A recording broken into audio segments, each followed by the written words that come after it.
After attempted play last night, only to be shut down and cut short by the rain. It's a beautiful night for baseball, and the good weather is here to stay. 78 degrees, a slight wind, and not a cloud in the sky, as the Harbor Hawks welcome in the first place East Division Chatham Anglers, who look to get themselves back on a little bit of a winning track.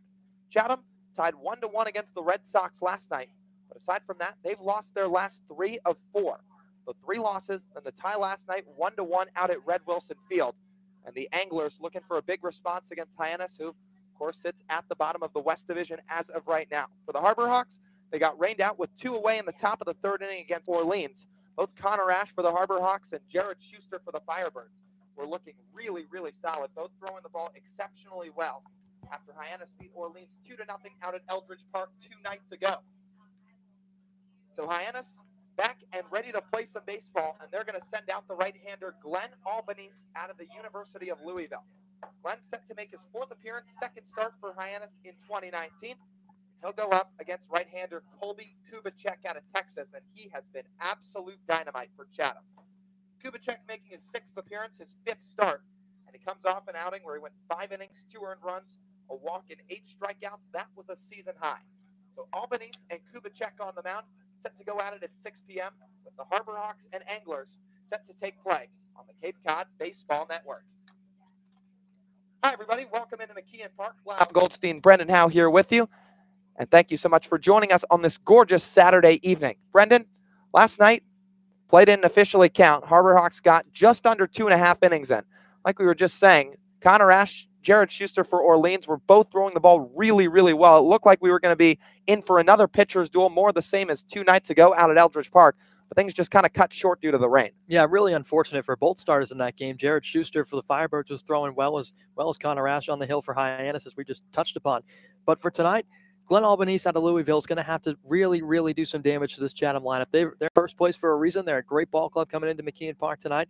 And we're at the point in the season now where you have to pull out all the stops if you're Hyannis to try and go get some wins and make a climb back out of the Western Division toward the playoffs. Chatham sits at 15-11-2 in 2019, but once again, have not won a contest in their last 4 tries. However, to stop the streak, they got the right guy on the mound to try and go for it. Colby Kubicek, right-hander out of Texas. His numbers on the season have been absolutely dazzling. 20 innings pitched. He's got a 1.35 ERA with 7 walks and 21 strikeouts. And Brendan, this guy is about as good as it gets for the Chatham starting pitching. Now, they've had a lot of guys that have really chipped in and thrown some quality innings for Tom Holliday's squad this year. But Kubicek, he has really, really made some teams look foolish. And tonight, he looks to do more of the same. Absolutely, he does. And he's already seen Hyannis once and knows how to beat him. It came right here at McKeon Park back on opening night. He went 3 innings in that game, gave up 2 runs. So he knows how to shut down this Hyannis lineup. But some new faces in the lineup. He hasn't seen Jordan Westberg yet. So we'll see how this lineup stacks up against him tonight. Hyannis and Chatham set to take play in just a couple of minutes. One final time. Yesterday's play not official up at here at McKeon Park. With 2 outs in the top of the 3rd, things were called due to rain. The players and coaches trying to get the field ready with a bunch of diamond dry, but more rain coming down ultimately called things off. And one more time for Chatham yesterday, a 1-1 tie against the Whitey Red Sox out at Red Wilson Field. That one lasted 2 hours and 17 minutes. The only Chatham run coming on an RBI from Caden Polkovich on what was a single to right field. And that plated Ben Ramirez to tie things at 1 in the 8th, but nobody could push across anything further, and they ended up drawing for Chatham's 2nd tie of the season. Tonight, however, both teams look to get themselves, or Chatham looks to get themselves back on track. Hyannis looks to keep their winning ways and quality pitching up. We'll have lineups and first pitch on the other side of the break. Hyannis and Chatham set to go at it in just a couple minutes on the Cape Cod Baseball Network.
Back from McKeon Park in Hyannis, first pitch just moments away from getting underway, and what'll be the third of 4 matchups on the season, and the final one at McKeon Park between Chatham and Hyannis. These two played on opening night. The Anglers edged out a 5-4 victory, which was taking place in extra innings. The Anglers scoring in the top of the 10th to ultimately grab the decision. But Glenn Albanese, who toes the slab tonight for Hyannis, 4th appearance, 2nd start of the summer, looks to change the course. He's set to face a Chatham lineup that'll go like this. Caden Polkovich, the switch-hitting third baseman, leading off. He'll be followed by Cooper Davis, Ben Ramirez, Jamal O'Gwyn out of USC in the cleanup spot. And hitting behind him, Alex Terrell, Cade Cabanis, and the final third, Colin Hall, Keaton Rice, and Anthony Villar. Hyannis catcher Adam Hackenberg throws down to second base. Ball's given back to Albanese behind the mound, and things are just about set to go. So Polkovich making his way into the left side of the box. And once again, after rain delayed things and ultimately called things last night, no sign of it here on this Saturday evening. First pitch from Albanese down low, and we're underway. 6 o'clock the first pitch time from McKeon Park. It's 78 degrees and a slight breeze going out toward right center. So the right-hander Albanese gets the sign, fires home the next offering, fastball away. Glenn Albanese, 6'6", 220 pounds, hails from the University of Louisville and grew up in Batavia, Illinois. 2-0, swinging a ground ball right side, off the glove of Ian Fair on the backhand, picks it up quickly, and no flip to first. Polkovich will beat it out. So Polkovich stands at first with the first base runner of the evening. An infield single puts the Northwest Florida product aboard for Cooper Davis. So Davis, the left-handed hitting Vanderbilt Commodore, will step into the box. Hyannis defense behind Albanese tonight. Left to right in the outfield, Trevor Hoover, Rowdy Jordan, Rigsby Mosley. And the same way around the infield, Jared DeSantolo, Jordan Westberg, Anthony Servideo, and Ian Fair. Albanese works to the stretch, fires back to first. No tag applied, and Polkovich is back safely. So Albanese, Illinois kid, just finished his first season of play at the University of Louisville. His first season getting action on the mound. As he peeks at the runner, now comes home out of the stretch, dropping down a bunt. The hitter, Cooper Davis, throw down to second in time for run, relay back to first, and no double play there, but beating it out down the line, Cooper Davis for a 2-6 fielder's choice to erase the base runner, Caden Polkovich. Well, a good heads-up play by Hackenberg, popping up out of the crouch and having the presence of mind to go to second to get the lead runner. Westberg doing a nice job sliding over to cover the bag, but the speed of Cooper Davis making it impossible for a double play. Ben Ramirez, the left-handed hitting shortstop from USC, will now dig in. He's got a tall stance inside the box, standing straight up, that back elbow bent back toward Adam Hackenberg. First pitch, swinging a foul back.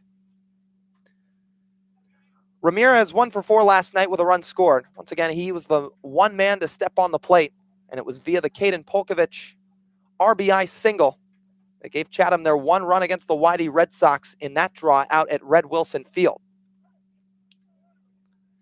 Albanese checks the runner at first. Now it's Cooper Davis as he's traded places with Polkovich, as Albanese will throw over, back safely, standing up the runner Davis.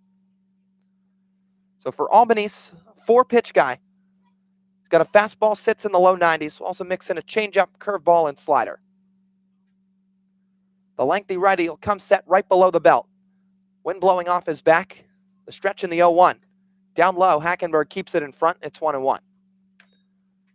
The Anglers tonight playing their 29th game of the summer.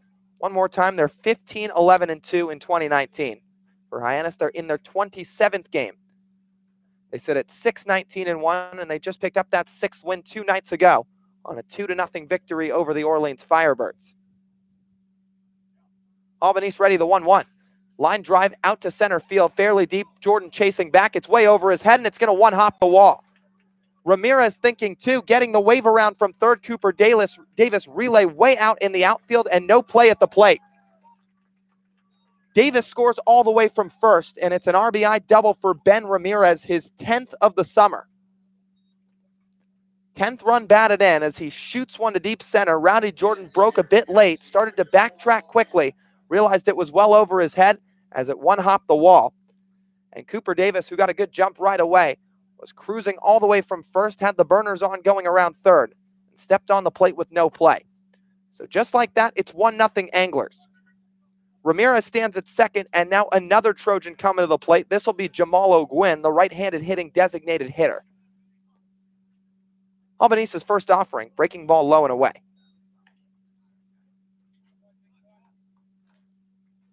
So O'Gwyn looking to trade places with his college teammate and summer ball teammate Ben Ramirez, who stands at second, fresh off picking up his 10th RBI of the summer. Albanese gives the runner a look, comes home. Fastball called strike on the outside corner. So Chatham, a team who can sure hit the long ball. 19 on the summer as a ball club. That ranks third on the Cape. Already has a run across on the top of the first. And O'Gwyn a power threat himself. 1-1. Breaking ball misses high and outside. The count goes 2-1 to the USC Trojan. Now, O'Gwyn's been sitting at 3 home runs for quite some time. He was up atop the Cape League in a lot of offensive categories through about the first third of the season. He still put together a nice campaign. 291 his average sits. 2-1. Check swing, but called a strike with the pitch on a fastball. It's 2-2. And additionally, the Anglers can score a good amount of runs as well. They rank 4th in the league in runs scored. 124 coming into tonight, now make it 125. O'Gwyn, much like Ramirez, a very tall stance in the box, except from the right side. His back shoulder bent back toward Hackenberg. The Cardinal Albanese ready, the 2-2. Swing and a miss, strike 3. Albanese records his first punch out of the night as he fans O'Gwyn for the second out of the inning. And a good bounce back from Albanese that time, using his fastball in the outer part of the plate to fan O'Gwyn. A very tough hitter, but a good bounce back off the RBI double from Ben Ramirez. So now the hitter, Alex Terrell. And the power threat does not go away for Albanese here. Terrell, 24 long balls in his season at Miami. As Albanese will fire home, breaking ball down low, and it's 1-0.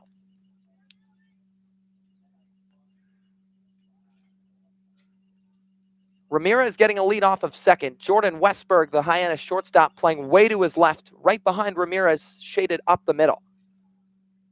Albanese gives one look back the other way. Now the 1-0. Fastball called strike on the outside corner. Terrell tied for 6th in the nation in home runs in 2019. 24 to go along with 67 runs batted in. Wiggling his bat above his back shoulder from the left side of the plate. 1-1 from Albanese. Breaking ball hits the bottom of the zone. It's 1-2.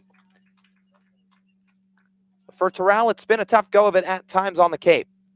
Comes into the day hitting 175. 1 home run, although that long ball did come against Hyannis. That was back at Veterans Field in the second game of 4 between these two, where Chatham won 6-1. 1-2. Swing and a miss at the top of the zone, strike 3. Back-to-back strikeouts for the right-hander Albanese. Fans O'Gwyn and now Terrell to end the top of the first. But a Ben Ramirez RBI double puts the Anglers ahead 1-0 through half a frame of play. For Chatham in the inning, 1 run, 2 hits, no errors, 1 left on. We'll go to the bottom of the first when we come back on the Cape Cod Baseball Network.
Bottom of the first, just moments away from getting underway from McKeon Park as the right-hander Colby Kubicek's getting loose on the mound, throwing to his catcher Keaton Rice.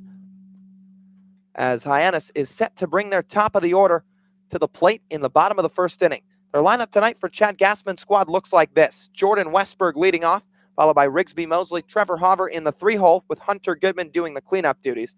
Jared DeSantillo hitting 5th, Ian Fair in the 6th spot, followed by Rowdy Jordan, Anthony Servideo, and Adam Hackenberg.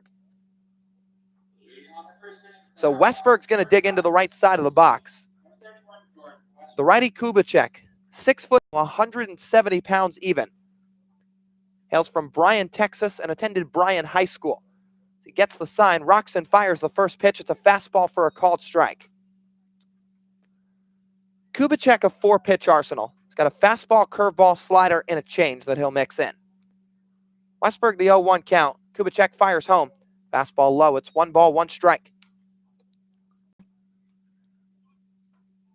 One more time for Kubicek on the summer. 20 innings pitched, a 1.35 ERA with 7 walks, 21 punchouts. 1-1. Fastball up high. Count will run to 2-1 to the Mississippi State Bulldog Westberg. So Kubicek not wasting much time up on the mound. As the 6-foot product set to deal to the 6'3 Westberg as he swings and fouls one to the left side foul. 2-2 the count. Nobody away. The wind's still blowing out toward right center field, so a bit of a jet stream so far tonight at McKeon Park. And Westberg, a guy who comes into the day with 3 home runs, 2 have been the opposite way. Kubicek gets the sign from Rice, deals the 2-2, swing and a miss, strike 3, in and out of the glove of Rice. Westberg's going to run down to first, but Rice makes an outside throw to Alex Terrell, and that'll complete the strikeout. So Westberg gone, already 1 punch out for the right-hander Kubicek, and that'll bring up Rigsby Mosley. Well, just getting the better of Westberg there. He went down to see if Westberg would offer at it. He did. The catcher, Rice, makes a nice recovery behind the plate to get the out at first. So Mosley now the hitter. He went 0 for 4 against Orleans the other night as he swings away, grounds one to the right side, right at Terrell, moving to his right, flips to Kubicek, covering the mound, steps on the pillow, 2 away. So in the blink of an eye, the Texas Longhorns set down the first 2 Harbor Hawk hitters. That'll bring up Trevor Hauver. The Chatham defense tonight, left to right in the outfield, Colin Hall, Cooper Davis, and Cade Cabanis. And from left to right in the infield, Caden Polkovich, Ben Ramirez, Anthony Villar, and Alex Terrell. The Bradley product, Keaton Rice behind the plate, and one more time, the righty Kubicek completing the battery on the mound. First pitch to Hauver. Fastball misses low, it's 1-0. So Chatham as a pitching staff has been really stellar throughout the entirety of the summer. A 3.67 team ERA. 1-0. Fastball called strike on the inside corner. That team ERA ranks 3rd on the Cape. Their first in strikeouts came into the day with 262. Now you can uptick it 1 to 263 after the Westberg punch out. Kubicek gets the sign from Keaton Rice, fires home, misses away, 2 balls, 1 strike.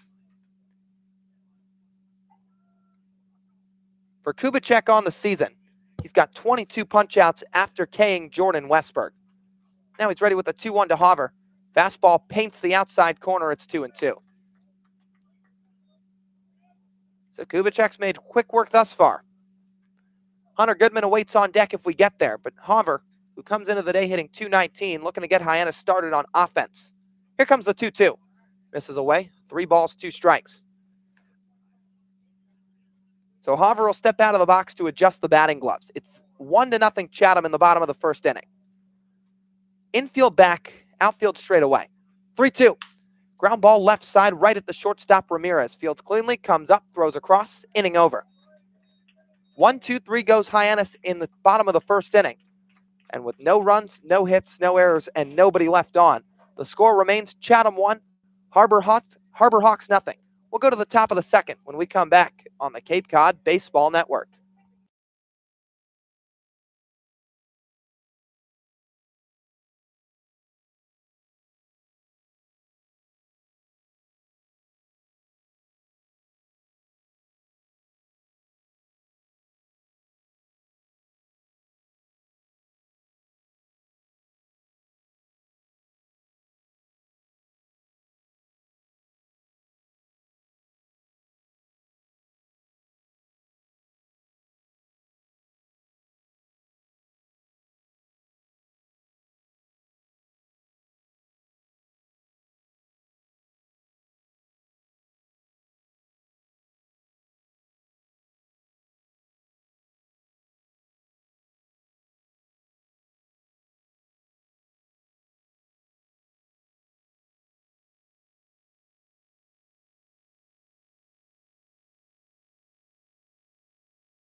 We go to the top of the second from McKeon Park in Hyannis with the right-hander Glenn Albanese back on the mound for the Harbor Hawks.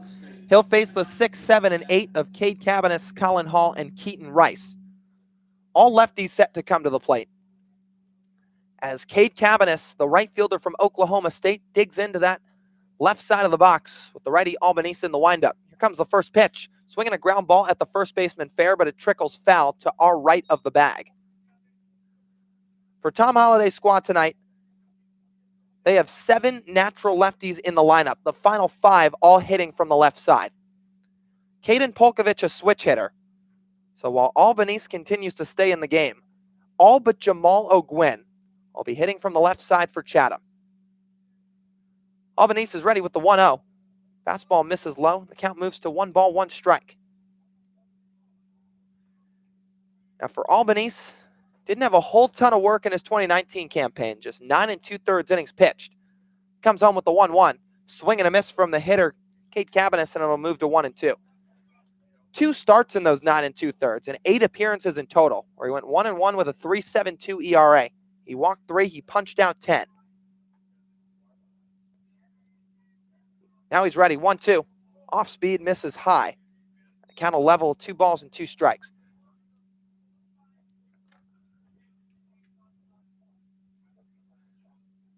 A beautiful day for McKeon Park.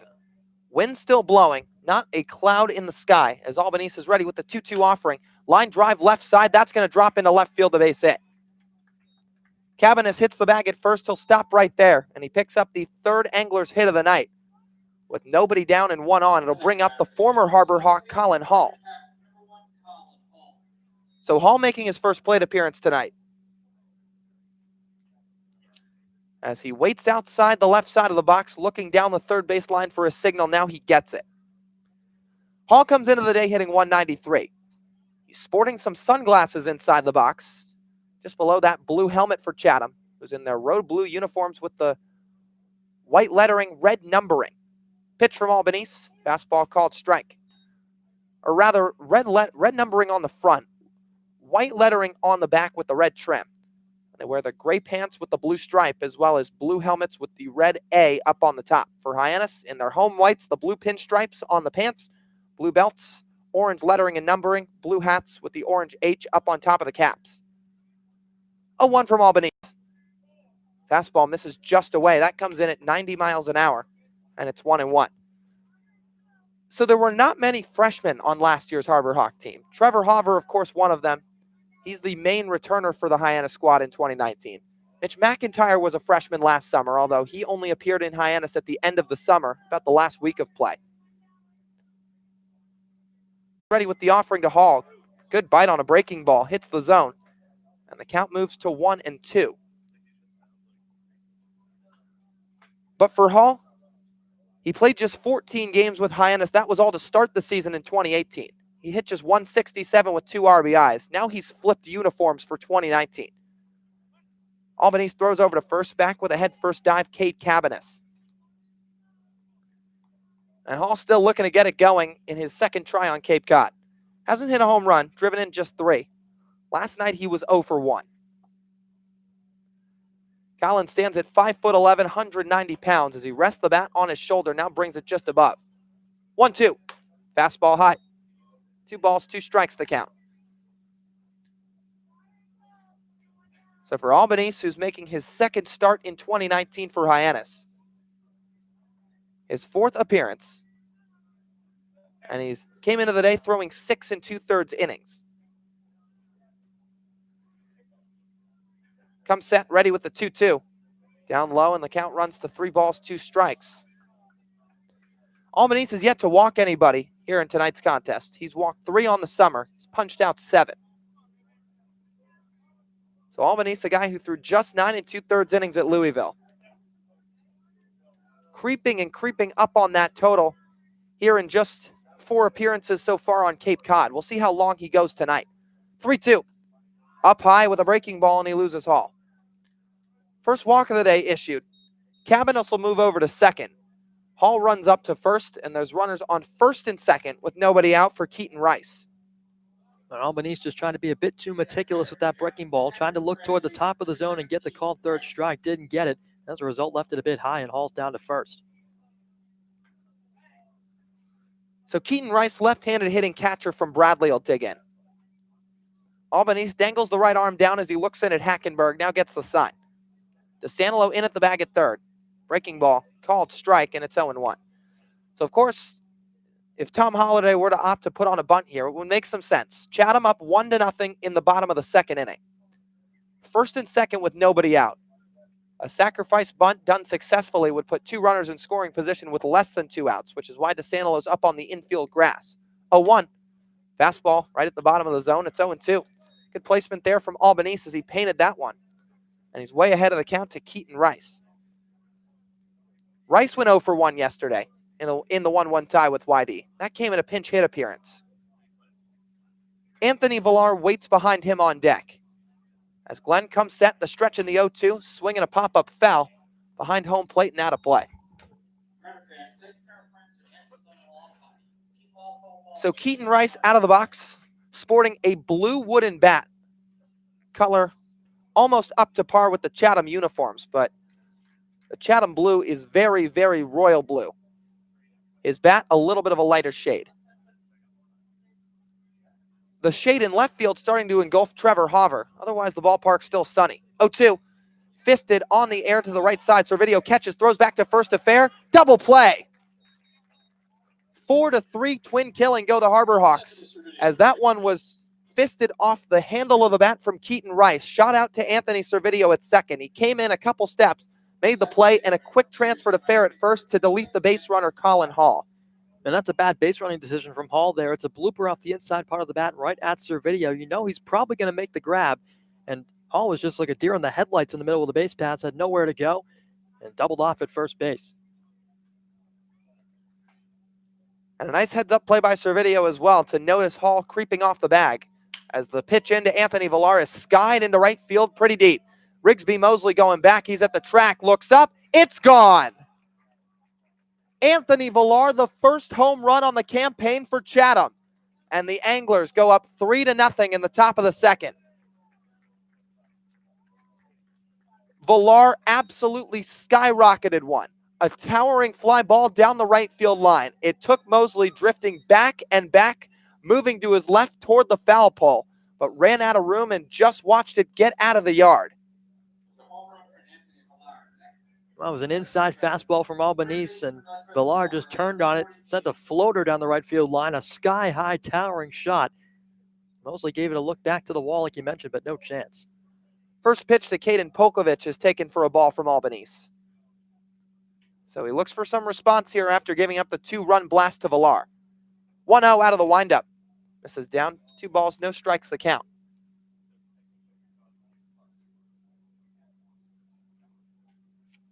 So Albanese dangling the right arm down. He's got the glove set right at the letters. Now the 2-0. Fly ball into medium depth center field. Rowdy Jordan coasting over to his right. He's got a beat on it, and he makes the grab to end the inning. So Albanese makes it through 2 frames, but not before a 2-run missile from Anthony Villar puts the A's up 3-0 after the top of the second inning. For Chatham, 2 runs, 2 hits, no errors, nobody left on. We'll go to the bottom of the second. It's Chatham 3, Hyannis 0 on the Cape Cod Baseball Network.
4, 5, 6 coming to the plate for Hyannis in the bottom of the second. The home Harbor Hawks trail 3-0 after a 2-run shot from Villar in the top of the second as Kubicek fires to Goodman, swing and a miss, strike one. Goodman comes into the day leading the Cape in RBIs with 24. He's tied for second in home runs with 5, and he's hitting .250. Kubicek gets set. Next offering down low, it's 1-1. So, Brendan, there's no question that Hunter Goodman's power is evident night in and night out. And not only have we taken notice, not only has opposing pitchers taken notice, but the league's taken notice. 1-1, swinging a pop-up foul out of play. In fact, the Cape Cod League's taken notice so much so that come next Sunday, so in 8 days, Hunter Goodman will be one of 6 participants in the Home Run Derby out at Orleans, and that's going to be some good fun. Absolutely, and he really, really deserves it. So the 1-2 from Kubicek, quick pitch, Goodman fists it over the mound and on the ground to the right side. Fielded by Villar, throw to first in time. So Goodman retired on the 4-3 putout. He got one off the handle of the bat. That one was put over the mound, out of the reach of Kubicek. Villar came in to make the play and a quick toss to first for the first out. And just to expand upon Goodman's power for just a second, one of the most powerful bats on the Cape that we've seen this summer. Certainly we see him day in and day out, but for the rest of the league to take notice like that, and rightfully so, got to be fun for him. So now it'll bring up Jared DeSantolo. FAU Owl playing third base tonight as the first pitch from Kubicek comes in, swing and a miss. Now DeSantolo only has 1 home run on the year. He won't be partaking in the Home Run Derby. He will, however, be partaking in the All-Star game that will occur right after the Home Run Derby out at Eldridge Park in Orleans. So congratulations to Jared, a heck of a first half of the summer as he swings and misses through an off-speed from Kubicek. It's 0-2. To zoom in on it a little bit, DeSantolo, .353 average. That sits at third on the Cape League. Of course, behind just Wyatt Young at second, Zach DeLoach in first. As Kubicek's ready, the 0-2, check swing, misses away, and it's 1 ball, 2 strikes. Appeal down to first, he does not go around. So DeSantolo will be partaking in the contest. Hunter Goodman, who's also going to be taking part in the Home Run Derby, was named an All-Star. The 1-2 from Kubicek comes in, swing and a miss at a breaking ball. Second strikeout of the night for the Texas right-hander as DeSantolo's fanned for the second out of the inning. Well, a good breaking ball showed off there from Kubicek. Got DeSantolo to go after it. Had some good bite to it out of the zone that time off the outside part of the plate. DeSantolo goes down, 2 outs. So now it brings up Ian Fair. Kubicek ready, first offering. Fastball low, but it's called a strike right at the knees. So DeSantolo partaking in the All-Star game, Goodman partaking in the All-Star game, and Tyler Madison will as well. Pitch to Fair, swinging a pop-up foul down the right field line out of play. So Hyannis had 3 participants named to the Classic. They'll all be sporting their team uniforms and partaking in the All-Star game in Orleans. Chatham, meanwhile, 7 guys set to participate. Kubicek ready, the 0-2. Inside, it's ball 1. Jamal O'Gwin got the nod, as well as Parker Scott, Dawson Merriman, Caden Polkovich, Jorge Arenas, Ben Ramirez, and Brady Smith. 1-2. Misses low and away. 2 balls, 2 strikes the count. And some people a little surprised that the guy on the mound right now, Kubicek, wasn't given the nod. And he's got a resume to at least make a case. There's no question about that. 2-2. Down low. 3 balls, 2 strikes, the count goes. And when you're a guy like Kubicek, he's made 4 starts tonight, his 5th. A 1.35 ERA in 20 innings with now 23 strikeouts. It's quite the body of work, especially after coming off a struggling freshman at Texas. 3-2 to Fair. Called strike 3 at the top of the zone. Breaking ball freezes the Northeastern first baseman as Kubicek's made it back-to-back strikeouts totaling 3 on the night. So he sets down the Hyannis lineup in order once again. 6 up, 6 down for the Texas Longhorns so far at McKeon Park. And through 2 innings, it's Chatham 3, Hyannis 0. No runs, no hits, no errors, nobody left on in the bottom of the second. We'll go to the third when we come back on the Cape Cod Baseball Network.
Chatham brings 2, 3, and 4 to the plate in the top of the third inning from McKeon Park, trying to expand on a 3-0 lead against Louisville right-hander Glenn Albanese. Cooper Davis, Ben Ramirez, and Jamal O'Gwyn, the three set to come to the plate for the visiting Anglers here in the third inning. Cooper Davis bats from the left side. Albanese fires the first pitch fastball, chopped foul at the dish, 0-1. So Albanese has been knocked around a little bit in his first couple of frames.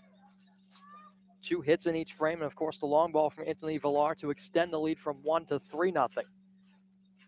Hyannis on the flip side, still looking for their first hit of the contest. Colby Kubachuk doing some damage on the hill for Chatham. Albanese winds and fires an 0-1. Breaking ball inside corner, a called strike, 0-2. But Davis on the night bounced into a 2-6 fielder's choice, but reached safely and came around to score on the Ben Ramirez RBI double. 0-2 from Albanese. Fastball missed upstairs just below the letters, count 1-2. Pretty good crowd on hand tonight. A Saturday night contest here from McKeon. Albanese fires a 1-2, chopper right side, but foul past the first base bag as Fair goes to scoop it up in foul ground. Now the grandstands all around McKeon Park, about 3/4 of the way filled, as well as some spectators that reside on the hill just past the Hyannis dugout down the third base line.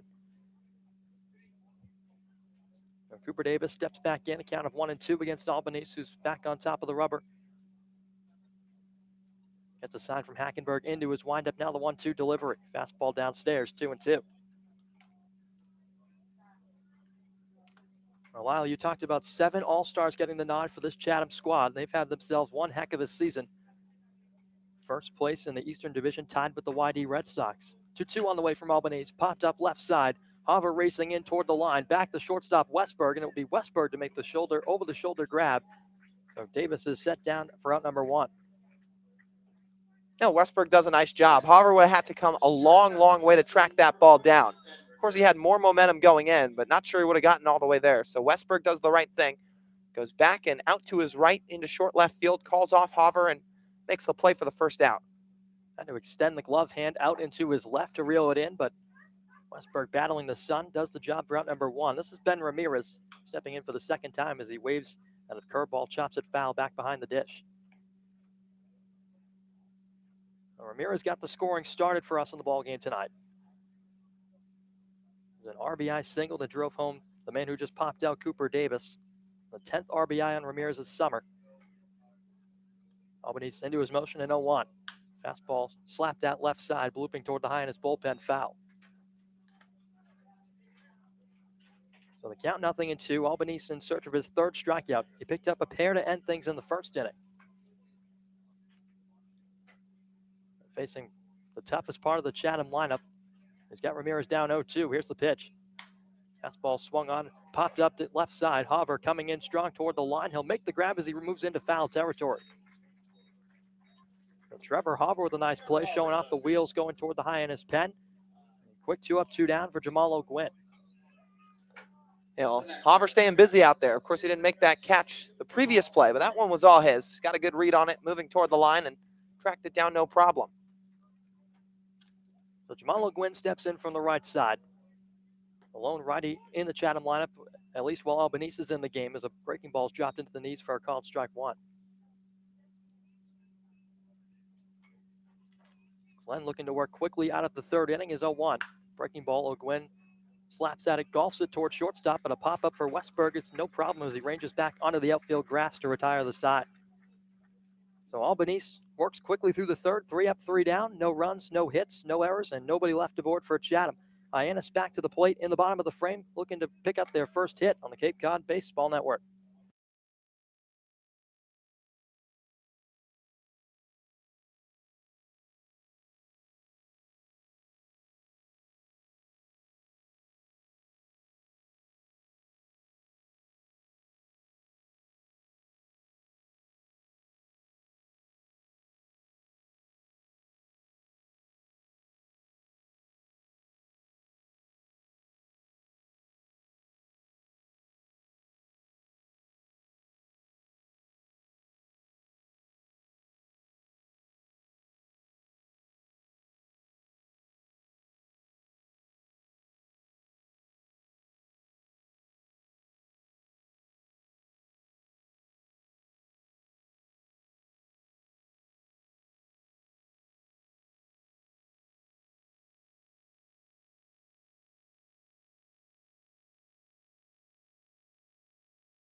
Bottom third of the Hyannis order to the plate in the bottom of the third inning. Rowdy Jordan, Anthony Servideo, and Adam Hackenberg due up as Rowdy Jordan steps into the left-handed batter's box against the Texas right-hander Colby Kubachuk, who has shut down this Hyannis lineup to this point.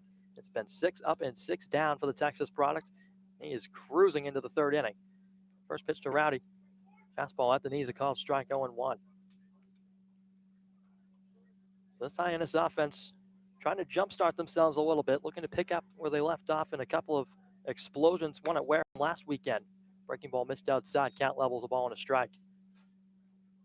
And for Rowdy on the summer, not only trying to jumpstart something for his ball club in the Harbor Hawks, but for himself as well. Just a 114 average on the summer. Kubachuk's 1-1. Fastball right down Broadway for a strike.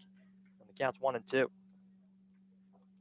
Yeah, Rowdy looking to get something going as he'll step out of the box for a second. But a guy who had such a great year in his season at Mississippi State. He's shown some flashes here so far. 1-2 to Jordan. Breaking ball that missed downstairs. 2 balls and 2 strikes to Rowdy. Kubachuk has already racked up 3 Ks so far tonight. His counterpart Albanese trying to hang in with him. The 2-2. Swing and a miss, strike 3. We'll make that 4 as Kubachuk picks up another one. Fastball down. Jordan went after it, and he's out number 1. That'll bring up Anthony Servideo. Yeah, and he's just picking right back where he left off from, well, just about every start he's had this summer. Is Kubachuk a guy who didn't start a whole ton in his season at Texas, but he's gone 5 innings in his last 2 starts, and he's gone scoreless in 3 of his 5 appearances. First pitch to Anthony. Fastball runs away. Count 1-0. And you touched upon that. Not many starts in a season at Texas, just 2 to be exact in 14 appearances. It was a bit of a rocky campaign in 2019 for Kubachuk, but he's really opened some eyes on the summer so far here on Cape Cod. Next pitch to Anthony, missed outside. 2 balls and no strikes.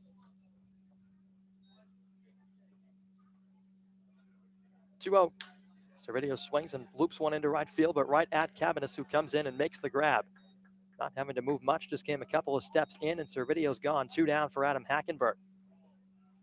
Yeah, Anthony went down to get that one a little bit. He squared it up pretty well, but it was lined right at the right fielder, Hyannis, who, like you said, didn't have to move too much to make that play. And Kubachuk, he just continues to roll. 8 up, 8 down so far. So Hackenberg tries to step in, trying to break that trend. First pitch to him, swing and a miss through an inside fastball 0-1. Kubachuk's really had that pitch working. He sat right around 90 to 91 with that fastball tonight. But he's mixed in a lot of good breaking balls, keeping these Hyannis hitters on their back foot. 0-1 to Hackenberg. Dish, count 1-1. Jordan Westberg loosening up in the on-deck area. Adam trying to extend this bottom of the third for Hyannis. Try and get something going against Kubachuk. Hackenberg swings and lines one to third base, but stabbed by Polkovich as he hits the deck. So Hackenberg squared one up pretty good, but lined out to Polkovich at third base. Made the snag to end the inning. Kubachuk still rolling, 9 up and 9 down, with his anglers coming back to the dish in the top of the 4th inning, looking for more on the Cape Cod Baseball Network.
Alex Terrell digs in for his second plate appearance of the evening with his Chatham Anglers Ball Club on top 3-0. Swings at the first pitch and sends a number down the right side. Albany's off the mound to get it. Low flip, but dug out by Fair in time for the first out.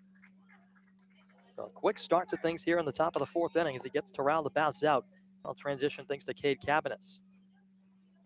Well, Albanese just made the right play to come off the mound. Like you said, throw a little low, but still went right into Fair's glove. Didn't have to scoop it or anything.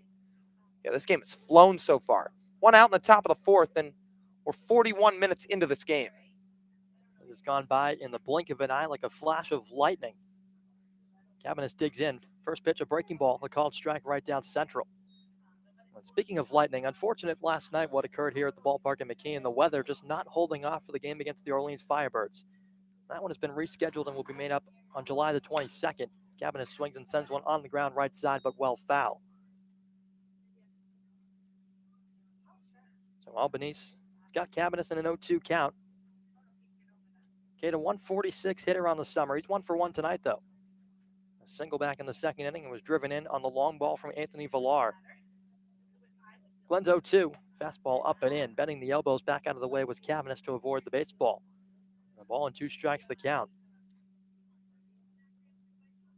So after the lackluster weather last night, a picturesque evening for baseball at McKean tonight. The 1-2 from Glenn. Breaking ball misses outside.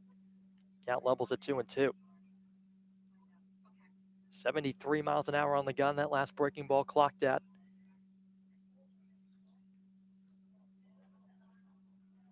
Albanese into his motion, 2-2. Cabanis offers at it and slaps it foul up and over the left field grandstands up and onto the hill. Count will hold 2-2. Cabanis steps out, adjusts the batting gloves before stepping back into the box.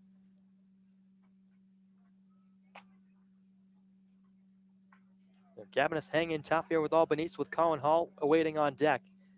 The Louisville right-hander into his motion, a 2-2. Chopper right side again, a number down the first baseline, but foul toward the Chatham dugout.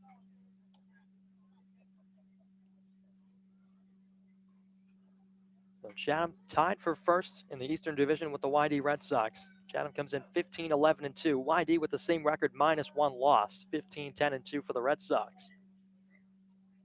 Chatham looking to hang on to the top of the Eastern Division standings. Swing and a miss from Cabanis down in the dirt. Hackenberg goes to get it, comes up onto the infield grass and tosses to first in time to record the strikeout. The third of the night for Albanese, and 2 down in the inning now for Colin Hall. Well, he's had a nice response since that home run from Anthony Villar back in the top of the second. Since then, he's retired 6 straight.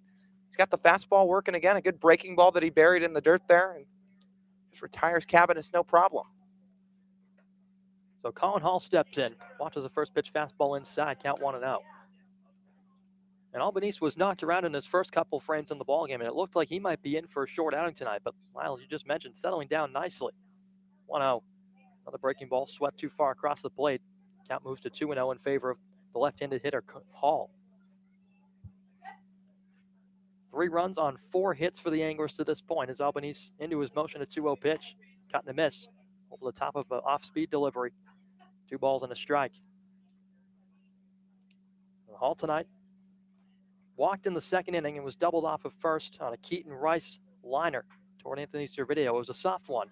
Hall was caught in the middle of first and second as a 2-1 comes in. Bloops one in the air to shallow center. Coming on Rowdy Jordan. He'll let it fall in front of him, a base hit. So Colin Hall reaches for the second time tonight, this time picking up a base hit. The 5th of the evening for Chatham, and that will give things to Keaton Rice. Well, just kind of gets lucky there. Flares one off the end of the bat. Rowdy Jordan playing a little bit back in center. Didn't have a chance to come in all the way in time. So Rice staring at the bat and takes half a practice swing before stepping in and taps the plate. He's got a runner aboard. Colin Hall at first and 2 down here in the inning. Top of the 4th from McKeon Park. The pace of this game has been like the snap of a finger.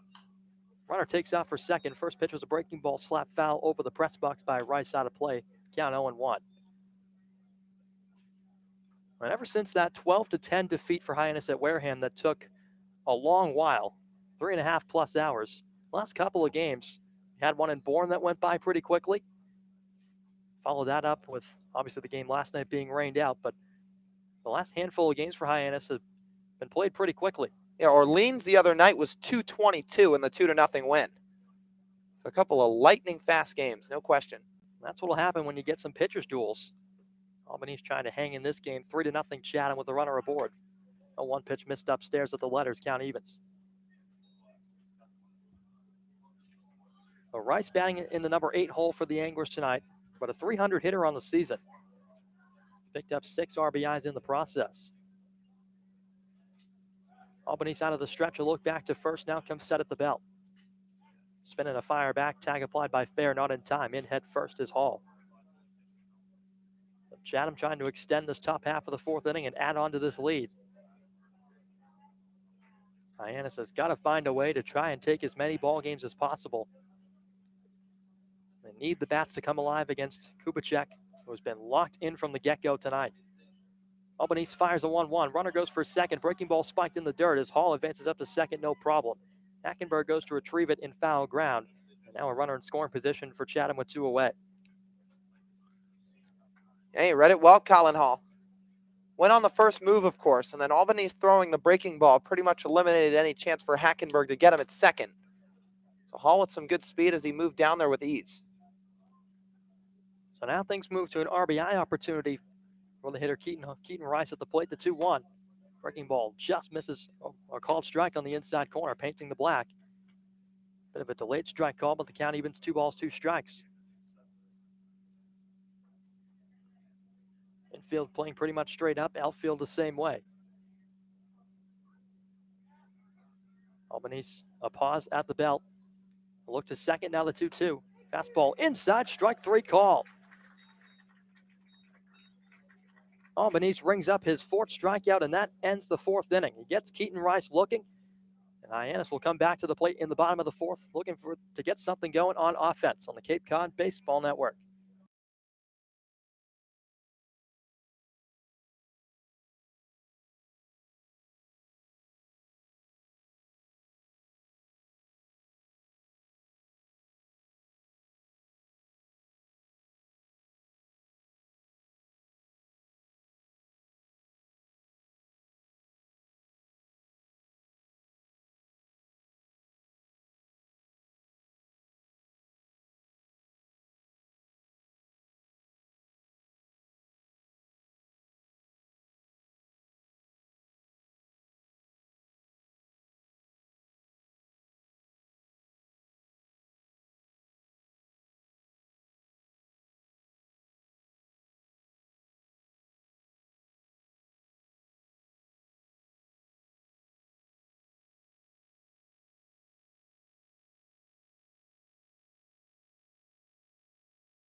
Top of the Hyannis order to the dish in the bottom of the 4th inning, trailing 3-0 and some work to do against the Texas right-hander Colby Kubicek, who has been absolutely cruising. It's been 9 up, 9 down to this point for the right-hander on the hill, and Jordan Westberg steps in, trying to break his stride on the hill. Hyannis still in search of their first base knock of the night as a breaking ball drops in at the knees for a strike 0-1. Rigsby Mosley and Trevor Hauber set to follow Jordan here in the inning. For Hyannis, looking for an offensive breakthrough against Kubicek as a 1-1 fastball is inside. Or rather, now the count 1-1. Westberg came into the night a .414 hitter, was a strikeout victim in his first plate appearance. Kubicek's 1-1, breaking ball downstairs, 2 balls and a strike. And Lyle, you talked about the power surge as well as the home run derby that Hunter Goodman will be featured. Jordan Westberg made a splash of his own upon arrival here on Cape Cod. 3 home runs in as many games. The 2-1 fastball, a called strike on the outside corner. Painting the black was Kubicek 2-2. The home run derby will be an absolute spectacle. That kicking off at 5 o'clock at Eldridge Park in about 8 days. Westberg back into his stance from the right side as he awaits a 2-2. Kubicek into his windup, breaking ball, strike 3. Made Westberg look silly. Down he goes for the first out. Second time Westberg has punched out tonight. And the fifth of the ball game for Kubicek. He just continues to rack him up, and that'll bring in Rigsby Mosley. He's looked borderline untouchable so far. Like you said, 10 up, 10 down now. He's gotten Westberg striking out swinging twice. Not an easy feat to do as Mosley sends the first pitch down the right field line foul, a bit out in front of a fastball from Kubicek. Count 0-1. So Westberg has cooled off considerably since his scorching hot start. Kubicek's 0-1 to Rigsby, tap foul straight back off the netting. Westberg came into the game 0 for his last 10. Went 0 for 4 in that 2-0 win at Orleans. Hunter Goodman provided the big splash in that game. The 2-run home run in the top of the ninth inning to seal it for Hyannis. 0-2 to Mosley. Breaking ball outside. Tried to pick out the outside corner. Couldn't do it. Mosley stays alive as he steps out and fixes the gloves. 1-2 the count.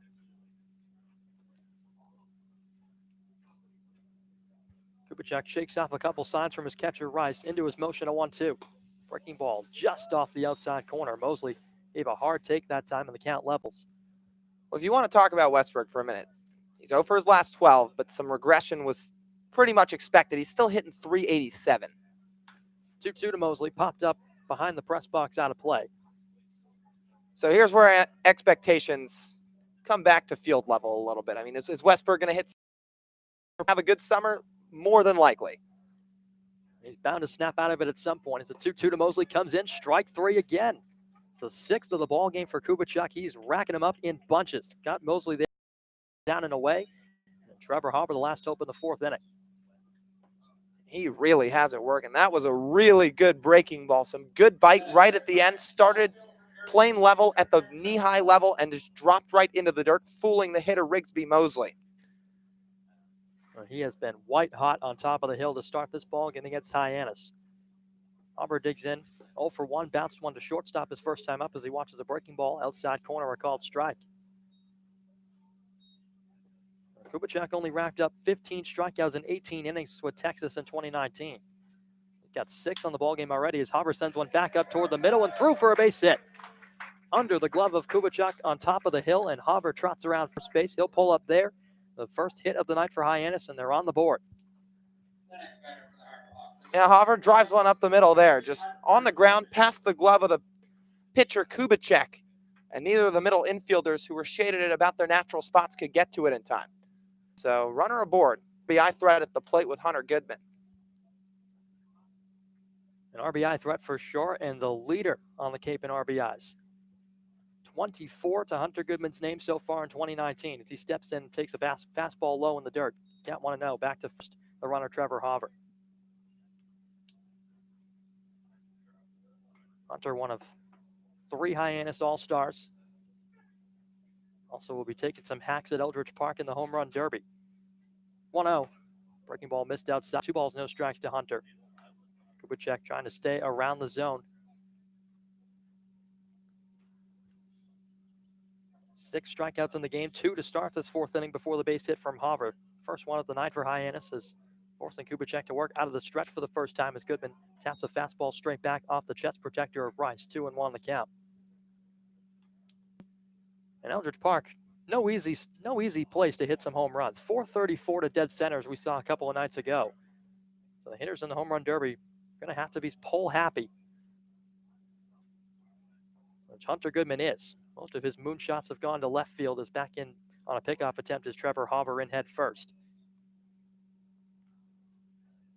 But Hunter just doesn't hit wall scrapers. He hits absolute no-doubters. He's had a couple here at McKeon Park over the course of the summer to this point. 2-1 from Kubicek. Breaking ball outside, 3-1. And not only was Trevor Hopper the first base runner to reach, or the first hit of the ballgame for Hyannis, he was the first base runner to reach as well. Kubicek has not surrendered a walk, but has put himself in a hitter's count to Hunter Goodman as he cuts and misses over the top of a breaking ball that time. Count fills up 3-2. So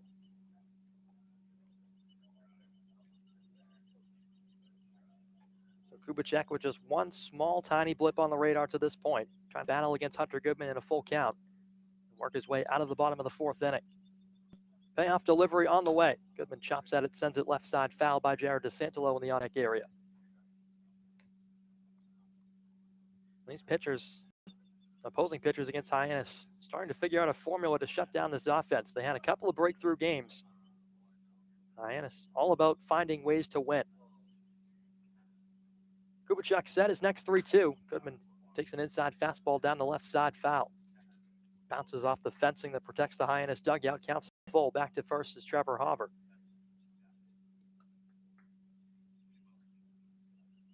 Goodman certainly a power threat, but the average at 250, not exactly there with it.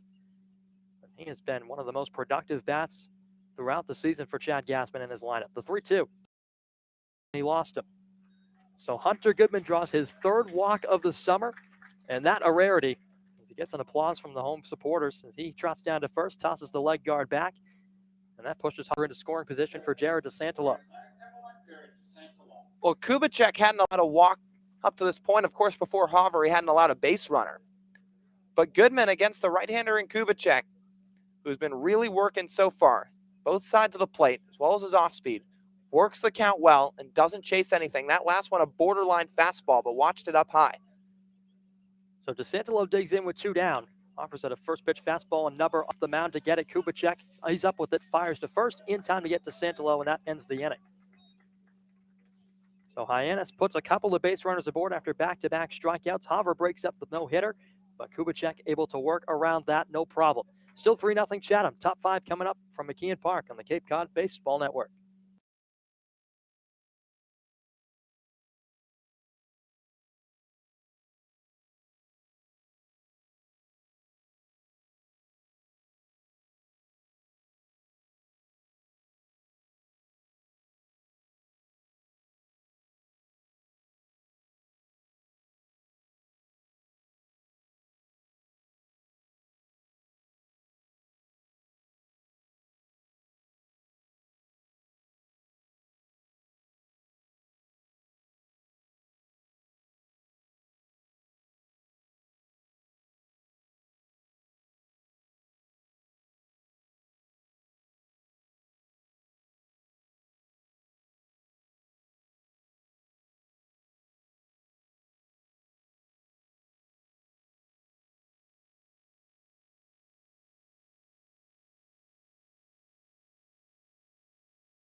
(9-1-2) coming to the plate for Chatham in the top of the 5th as the Anglers are out on the road leading 3-0 over Hyannis as Glenn Albanese is back on the mound, fires the first pitch, swung on and grounded foul. So Villar today 1 for 1 with that 2-run home run. And this just seems to be a trend for Miami-bred Chatham players. 0-1 from Albanese, breaking ball misses low and away. Dating back to the second game of 4 that these teams played out at Veterans Field, Alex Terrell hit his first home run of the summer against Hyannis. 1-1 to Villar's, down in the dirt, it's 2-1. That came back on June the 29th. A 6-1 Chatham win out at Veterans Field. Terrell punched a 2-run blast out in the top of the 3rd inning off Sam Thorson.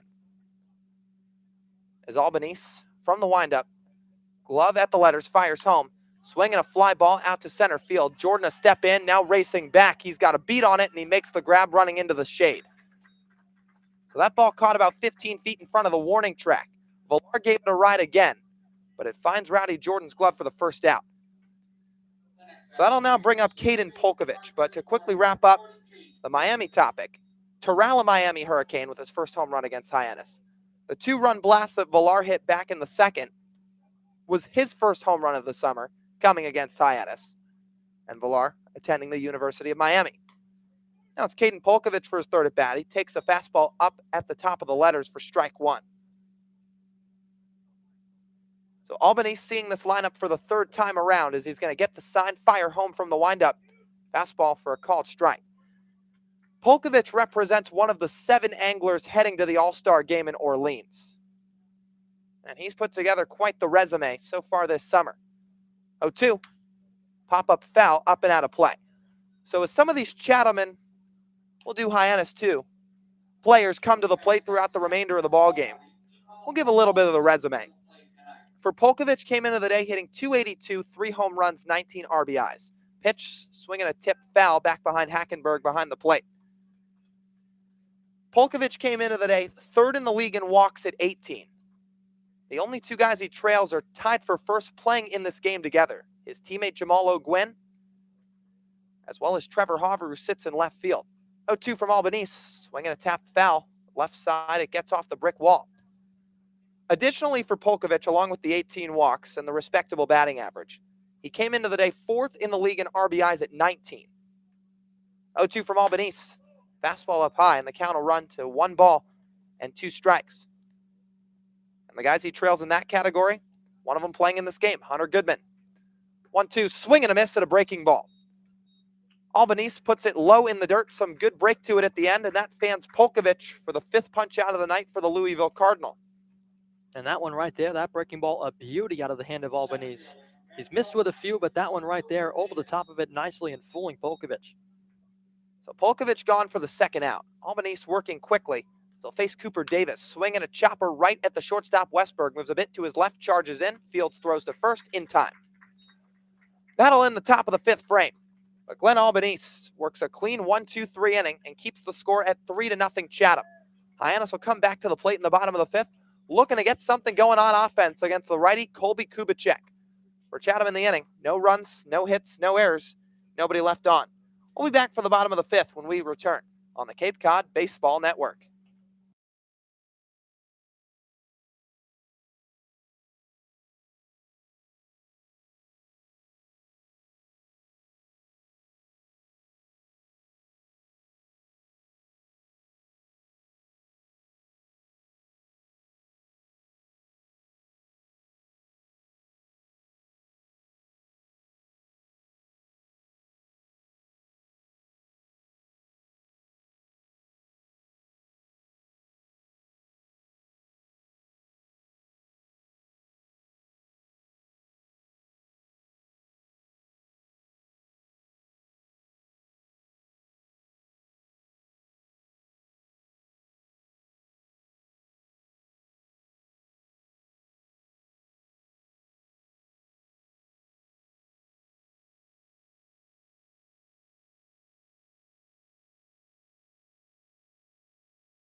Ian Fair, Rowdy Jordan, Anthony Servideo coming to the plate with Colby Kubicek back on the mound. He fires the first pitch to Fair, and it's low and away, ball 1. 3-0 Chatham, the score in the bottom of the 5th. This game has flown by like a flash of lightning, as Brendan said. Pitch to Fair, called strike at the bottom of the zone. The count will move to 1-1. An hour and 4 minutes into the contest. We're now already halfway through. Pitch. Same spot, fastball paints the outer black. It's 1 ball, 2 strikes to the Northeastern first baseman, Ian Fair. He's 0 for 1 today. Struck out looking back in the bottom of the 2nd. 1-2, swinging a tap back into the glove, strike 3. So Fair strikes out for back-to-back times. Kubicek makes it his 7th punch out of the night. And he is absolutely rolling. 1 away, that'll bring up the switch hitting Rowdy Jordan from the left side. So Jordan 0 for 1. He's also struck out. Now one of 7 culprits of Colby Kubicek. His season high 8 with the Anglers. That came back in his last start against the Brewster Whitecaps as Jordan swings away, chops one to the left side. Charging in, Ramirez playing back. Fields, no throw to first. Jordan beats it out for an infield single. That's the 2nd Hyannis hit of the night. And there's 1 on and 1 away in the bottom of the 5th inning. Well, Kubicek has made it look easy to this point, just a tapper off the end of the bat from Jordan. And Kubicek got what he wanted, soft contact, and Ramirez trying to make a valiant effort on it, but the speed of Jordan made it impossible for him to make a throw to first and have it beat him out. So Servideo now the hitter. Left-handed hitting second baseman from Ole Miss, set to go against the Texas Longhorn Colby Kubicek. First pitch, misses down, 1 ball, no strikes. So now 2 hits on the board for Hyannis. The ground ball up the middle from Trevor Hoover, and the infield single from Rowdy Jordan. Servideo with 10 hits on the summer. Runner takes off, pitch, swing and a miss, fire down to second base from Keaton Rice, tag applied. They got him. An absolute bullet from behind the plate off the right arm of Keaton Rice. A strike down to second base, tag slapped down, and Rowdy Jordan deleted. So 2 away. Count now 1-1 in the bottom of the 5th to Anthony Servideo. Kubicek will fire home. That misses just away. 2 balls, 1 strike the count. 3-0 Chatham the score. Anglers on 5 hits, none looming larger than the Anthony Villar 2-run blast to right. Servideo checks his swing at the next offering, appeal down to third. Larry Rosenberg, the umpire, says he goes around. So Servideo, one of 4 natural lefties in the lineup tonight for Hyannis, with Kubicek 1 strike away from retiring him. Pitch, down low, and the count runs full. 3 balls, 2 strikes, 2 outs. Servideo looking to extend the inning. Kubicek, meanwhile, looking to tie his summer high in Ks. 3-2. Swinging a tapper off the front leg, and he'll stay alive inside the box. So again, Servideo, a guy who knows how to reach base. No question about that. The average hasn't spoken all of the story this summer. He's walked 11 times. That's 3rd on the team. Now the 3-2. Swing and a miss, strike 3. 8 punch-outs through 5 innings for Colby Kubicek. He is absolutely cruising.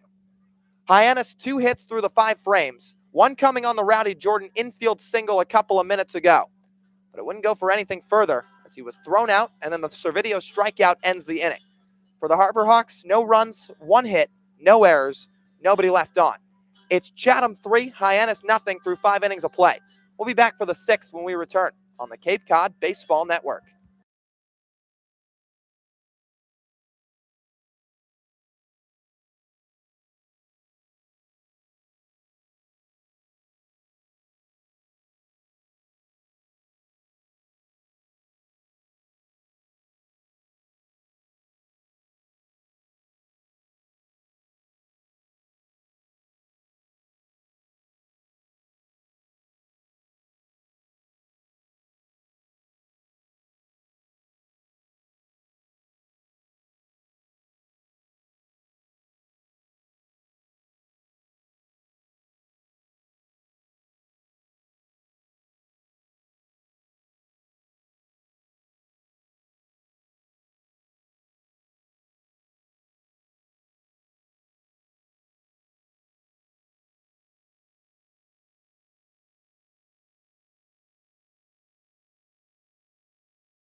To the top of the 6th we go from McKeon Park. It's Chatham 3, Hyannis nothing. And after 5 strong innings from Glenn Albanese, the first reliever coming in out of the pen tonight. And it'll be the Cape Cod League debut of the left-hander David Moore, the junior out of the University of Pittsburgh. Moore, the left-handed hurler, stands at 5'10", 175 pounds. He hails from Media, Pennsylvania, where he attended Strathaven High School. He's set to face Ben Ramirez out of the number 3 spot for Chatham. Rocks and deals the first pitch, a breaking ball away. For Moore on the season, 22 1/3 innings pitched at Pitt, 6.75 ERA. He fires home the 1-0, swing and a miss from Ramirez, the count levels. And in those 22 2/3 innings, he walked 27, he punched out 34. Ramirez 1 for 2 today. Pitch up high, and it's 2-1. Moore, a Hartford Community College transfer. So he played 2 seasons of JUCO ball before making the trek out to the University of Pittsburgh. 2-1, nubbed foul toward the third base dugout. Ramirez, also one of the Chatham All-Stars. He came in today to review his resume. 261, 2 home runs, 9 runs batted in. Now the 2-2 from Moore.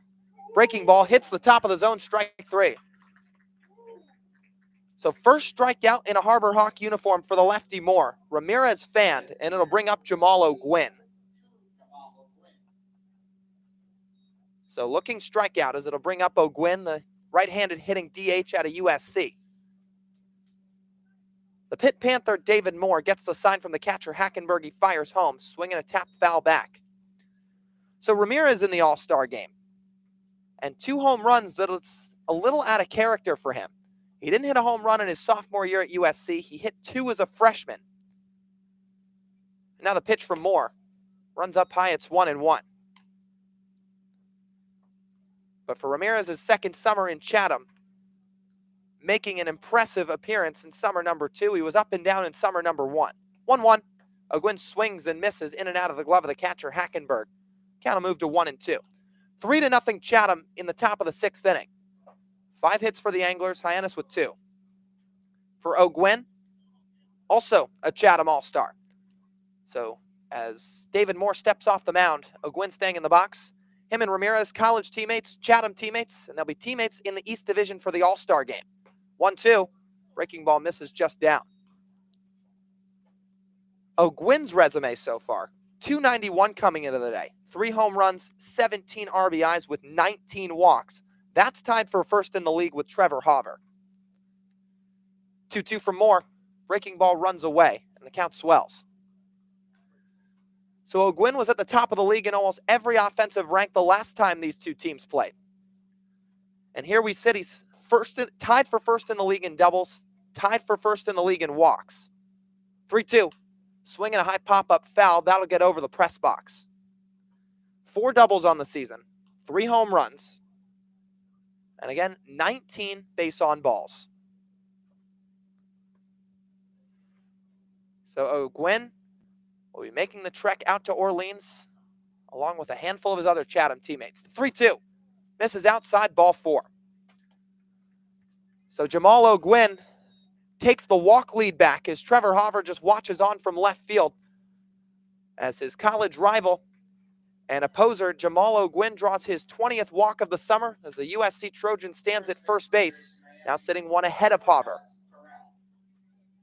So O'Gwynn stands at first, 1 away. It'll bring up Alex Terrell from the left side of the box, a lefty-lefty matchup set to occur.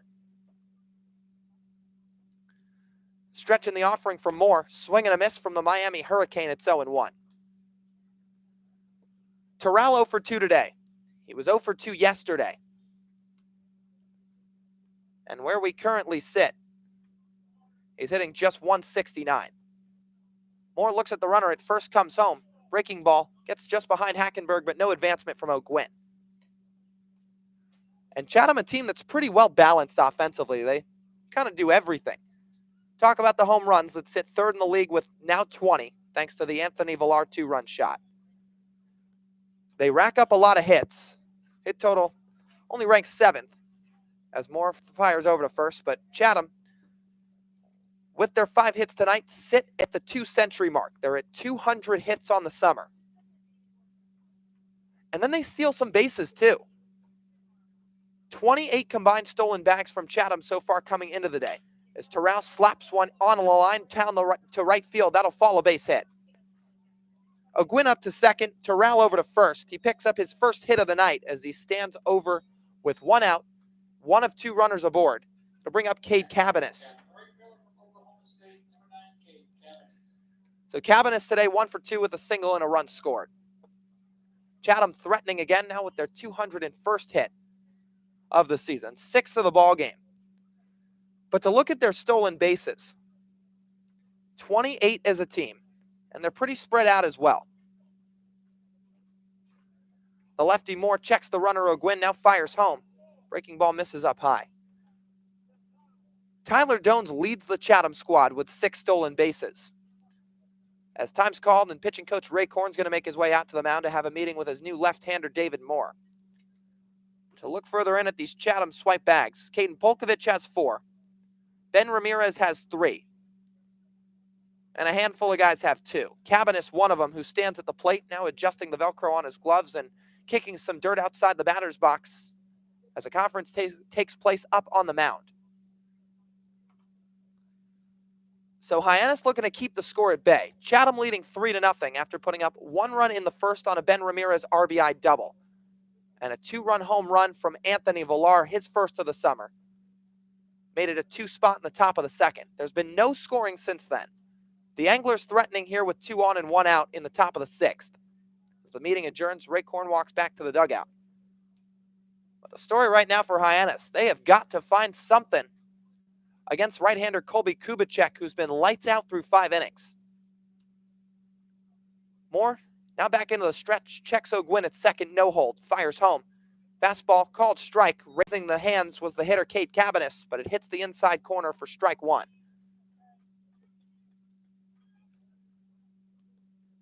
So Moore looking for some ground ball contact for a potential inning-ending double play. The middle infielder shaded toward the bag at second. Westberg right behind the runner.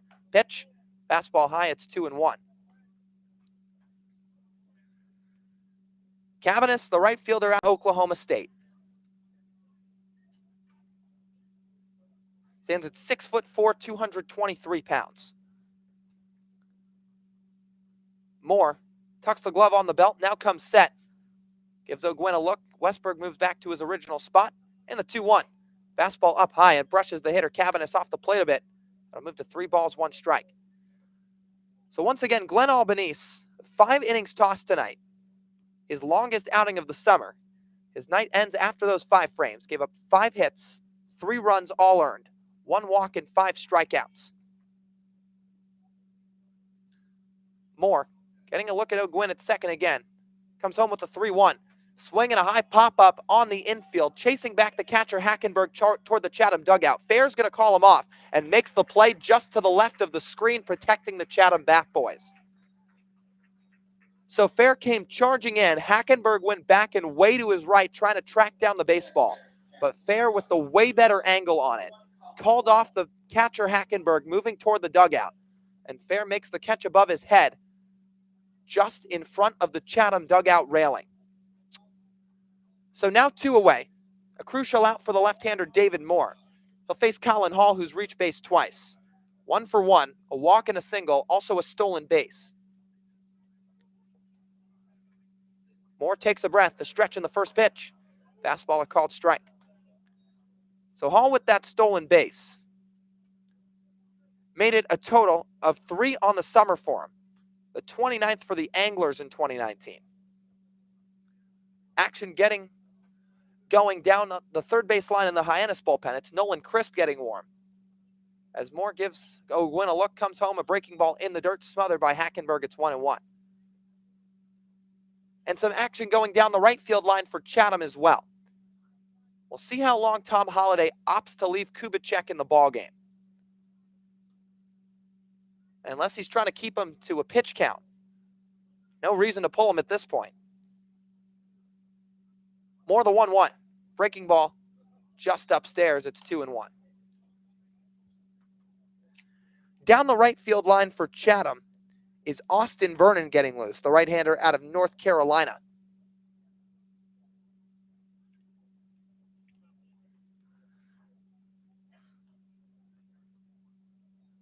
So now Moore ready. 2-1 comes in. Fastball clips the outside corner. It's 2-2. So Crisp getting loose down the left field line. Vernon out of North Carolina Central, getting loose down the right field line. It's 3-0 Anglers. Runners on first and second. Deuces wild, 2-2 the count with 2 away. Moore the stretch, takes a breath. Lifts the leg, the 2-2 on the way. Breaking ball, swing and a miss. Second strikeout of the night for the left-hander David Moore. And that fans a pair of Chatham base runners on the paths to end the top of the 6th frame. For the Anglers in the inning, no runs, 1 hit, no errors, 2 left on. And through 5.5 frames, it's Chatham 3, Hyannis nothing. We'll go to the bottom of the 6th. Vernon will be coming into the ballgame to relieve Kubicek on the other side of the break. It's 3-0 Anglers on the Cape Cod Baseball Network.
(9-1-2) coming to the plate for Hyannis in the bottom of the 6th frame, and the Harbor Hawk bats can breathe a sigh of relief. Colby Kubicek out of the game for the Anglers after 5 miraculous innings pitched. 2 hits, no runs, 1 walk, 8 strikeouts. That ties his summer high. And with that, it'll be the right-hander Austin Vernon out of NC Central coming into the game as he fires the first pitch to Hackenberg. It's a fastball high. The first thing that pops out to you about Austin Vernon, the frame. Vernon stands at 6'7", 295 as Hackenberg slaps one on the ground to the right side. Moving to his left, Villar fields cleanly, throws to first, 1 away. So 4-3 put out to begin the night of Austin Vernon. 1 away for Hyannis as it'll flip the lineup back to the top for Jordan Westberg. So an imposing figure on the mound would be an understatement when you look at Vernon. Just under 300 pounds. As Westberg, who stands at 6'3" himself, digs in for his 3rd plate appearance. He's got a pair of swinging strikeouts. Vernon lifts the leg high, fires home a sweeping breaking ball, called strike, and it's 0-1. That had some nasty movement to it. Started at about the left hip of Jordan Westberg and broke into the inside part of the plate. Now the 0-1. Breaking ball, this one too far inside. It brushes Westberg off the plate and the count evens. So Westberg currently 0 for his last 12. But again, a little bit of regression was expected, of course. 1-1. Swinging a foul back. It's 1 ball, 2 strikes. But Kubicek just turned in what's arguably been his best start of the summer. 5 innings pitched. He went 5 innings for the 3rd straight outing. He struck out 8 for the 2nd straight outing. And he's got Chatham out to a 3-0 advantage. 1-2, called strike 3. Westberg frozen looking, strikes out for the 3rd time tonight. And with 2 away, it'll bring up Rigsby Mosley. So Mosley will hit from the left side. Once again, he's one of 4 natural lefties in the lineup tonight. Goes along with Hover, DeSanlo, and Servideo. Rowdy Jordan, of course, a switch hitter. As Vernon rocks and fires the first pitch. Line drive up the middle into center field, a base hit. So a rope from Rigsby Mosley puts him on base with 2 away in the bottom of the 6th frame. Picks up his first hit of the night. 3rd for Hyannis. And it'll bring up Trevor Hauver, who's also responsible for one of the 3 hits. So Kubicek, a guy who wasn't even throwing that hard. I mean, his fastball was sitting at about the high 80s to maybe low 90s at best. But he was freezing Harbor Hawk bats left and right. That nasty breaking ball that got so many hitters had him absolutely rolling through 5 innings.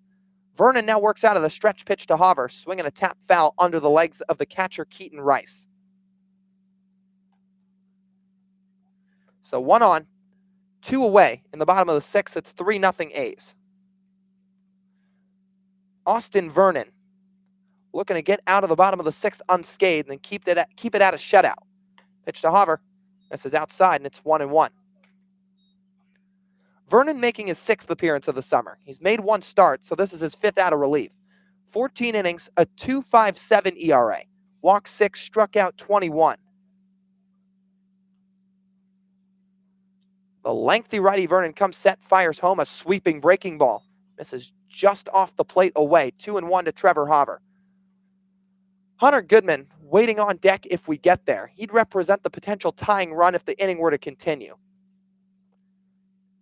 Nolan Crisp still getting loose down in the bullpen for Hyannis. A 2-1 from Vernon. This is up high. It's 3-1.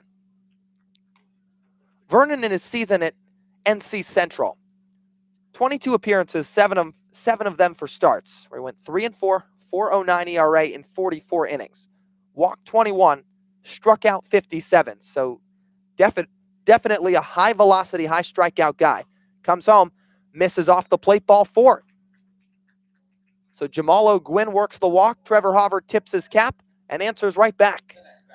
He's back into a tie for first place in the lead and walks. Him and O'Gwyn both sit at 20. And it'll bring up the Cape League leader in RBIs, Hunter Goodman. Likely not the guy Vernon was hoping to see in this inning with runners aboard. So Mosley at second, Hauver at first. Goodman for his 3rd at bat. Pitch, breaking ball, drops at the bottom of the zone, strike 1. And again, that breaking ball, some really good sweep to it from Vernon. Fastball, curveball combination, so only a 2-pitch guy. But he's pumped in a good fastball at the low 90s so far. Working from the first base side of the rubber, comes set, delivers home. Swinging a fly ball, deep right center field. Hall going back, much like Davis. He's got a beat. No, it one-hops the wall. Nobody can get there. Mosley scores. Hauver around 3rd. He's going to score without a throw. Hunter Goodman, a 2 RBI double. He stays hot. RBIs number 25 and 26. And Hyannis makes it a 1-run ball game in the bottom of the 6th inning.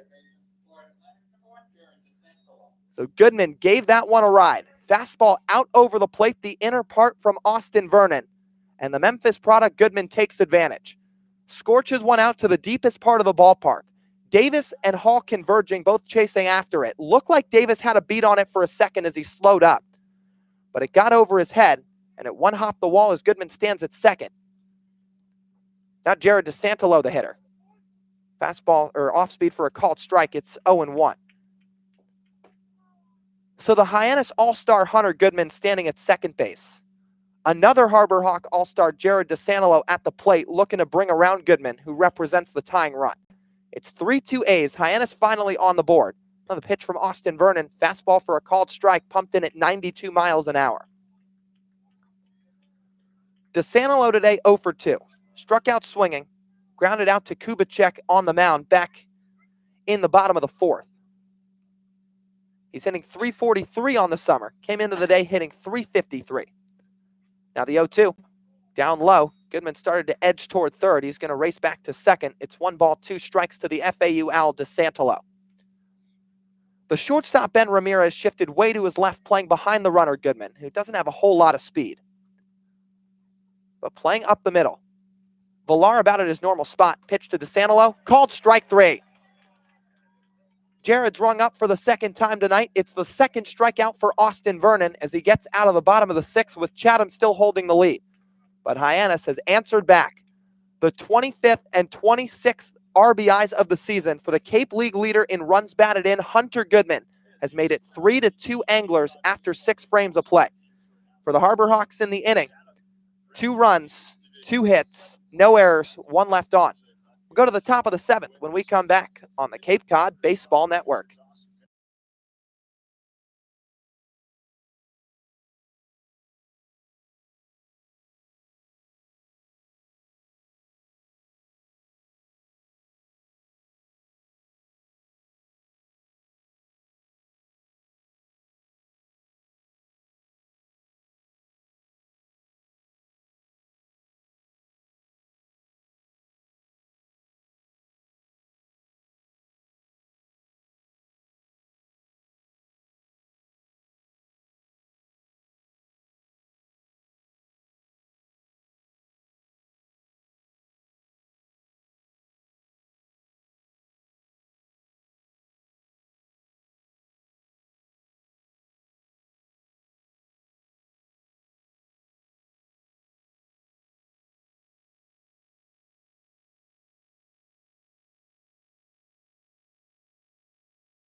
We're back for the top of the 7th at McKeon Park in Hyannis, where Chatham's up 3-2. They're set to send out their 9-1-2 to the plate. And pinch hitting for Keaton Rice in the number 8 spot will be Saul Garza, right-handed hitting angler, as he watches the first pitch in from the left-hander David Moore. It's 1-0. So Keaton Rice has his day end after an 0-for-2 performance. Popped out into a 4-3 double play and struck out. 1-0. Breaking ball misses just low.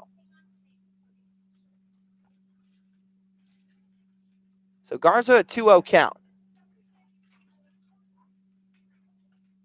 Moore ready. The pitch, swinging a pop-up. Right side foul. It'll get out of play. So 2 balls, 1 strike. Garza outside of the right-handed batter's box, adjusting his gloves and resetting. Garza hails from LSU, a catcher that stands at 6'3", 225 pounds. Hails from Edinburgh, Texas. Lefty Moore into the windup, rocks and deals the 2-1. Breaking ball, punched foul back. So once again, this matchup between the two teams, the 3rd of 4. Tonight represents part 1 of a home-and-home between the two ball clubs. As tomorrow night, Hyannis will head out east to Veterans Field to complete the 2019 series with the Anglers. Moore ready, the 2-2. Breaking ball, swung on and lifted into short center field. Jordan moved back, now coming in, and he makes the grab. So Garza retired. 1 away. It'll bring up Anthony Villar out of the number 9 spot.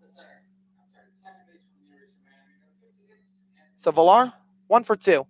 Had the big knock for Chatham back in the top of the 2nd with the 2-run home run.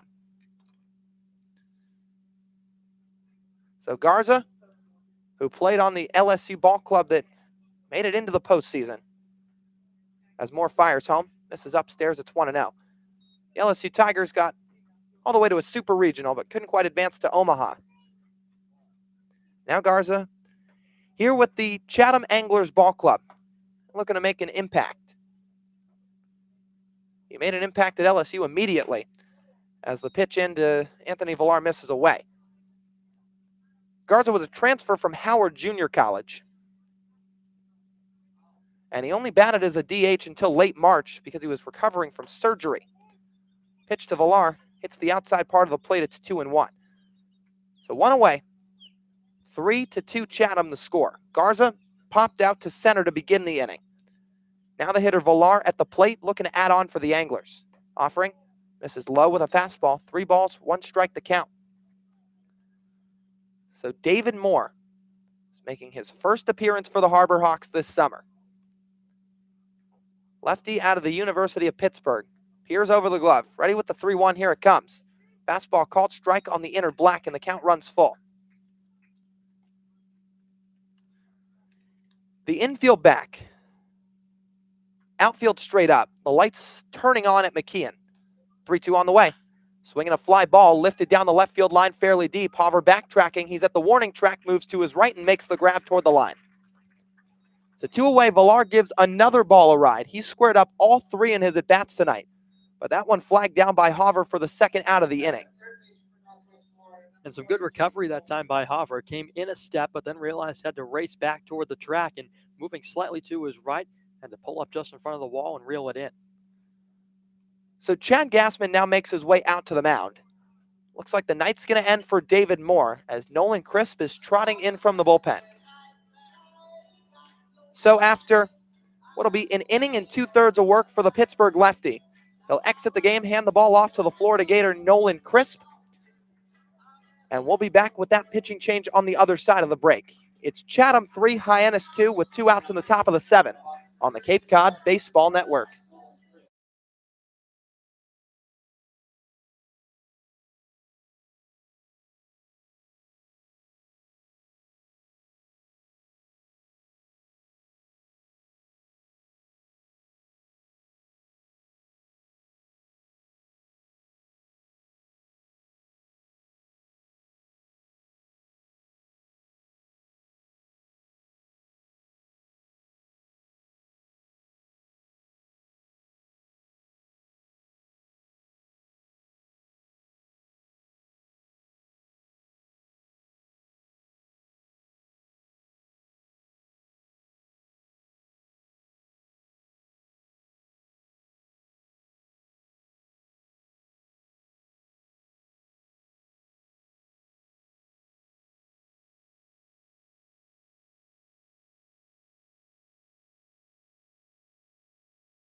Two outs in the top of the 7th inning. Nobody on for Chatham as Nolan Crisp, the right-hander out of Florida, comes into the game, set to face the top of the lineup and Caden Polkovich. Crisp looks back toward right field as Rigsby Mosley's shifting a bit to his left toward the line and out of the gap.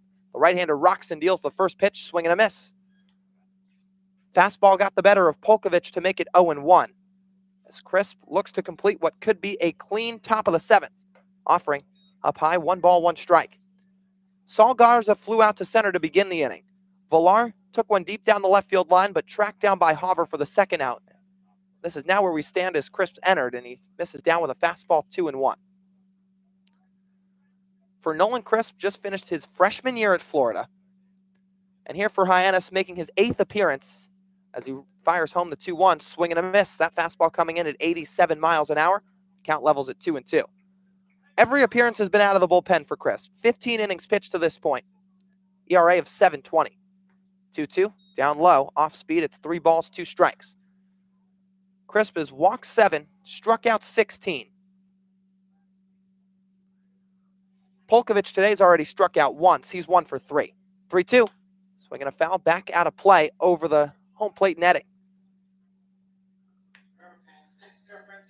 So Crisp, a guy who had an up-and-down freshman year with the Gators. He was top 10 in the SEC in saves. As he looks over the mitt, gets the sign from Hackenberg, comes home with the 3-2 inside, and he loses the hitter, Polkovich.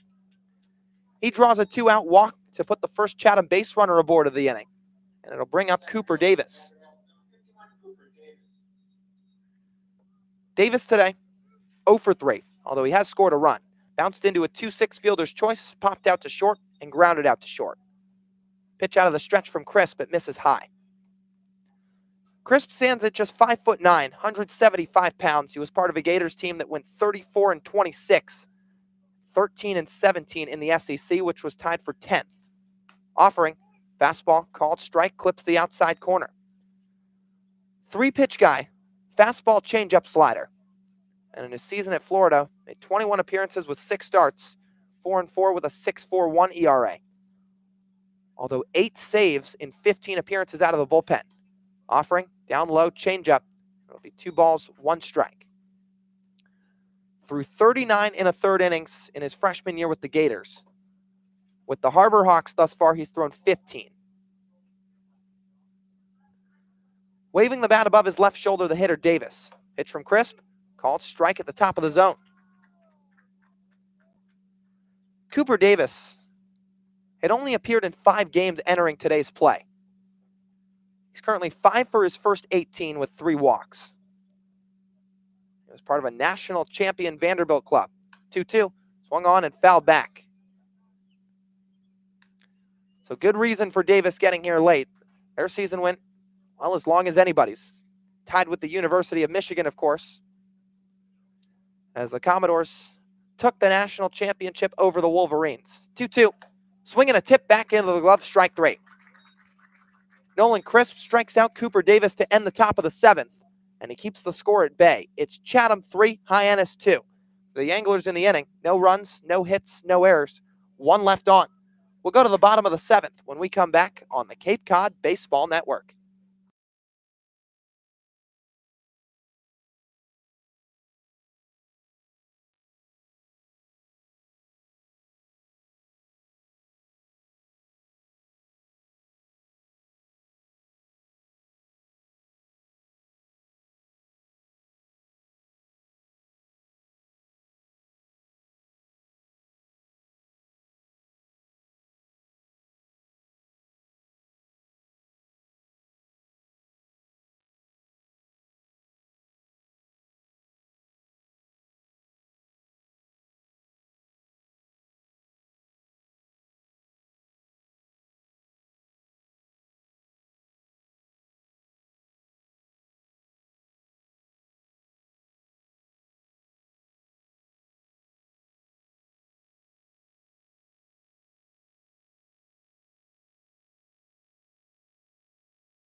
Hyannis brings 6, 7, and 8 to the plate in the bottom of the 7th, trailing by 1. It's the Chatham Anglers on top 3-2 here from McKeon Park as we move toward nightfall, but this game has gone by in the blink of an eye.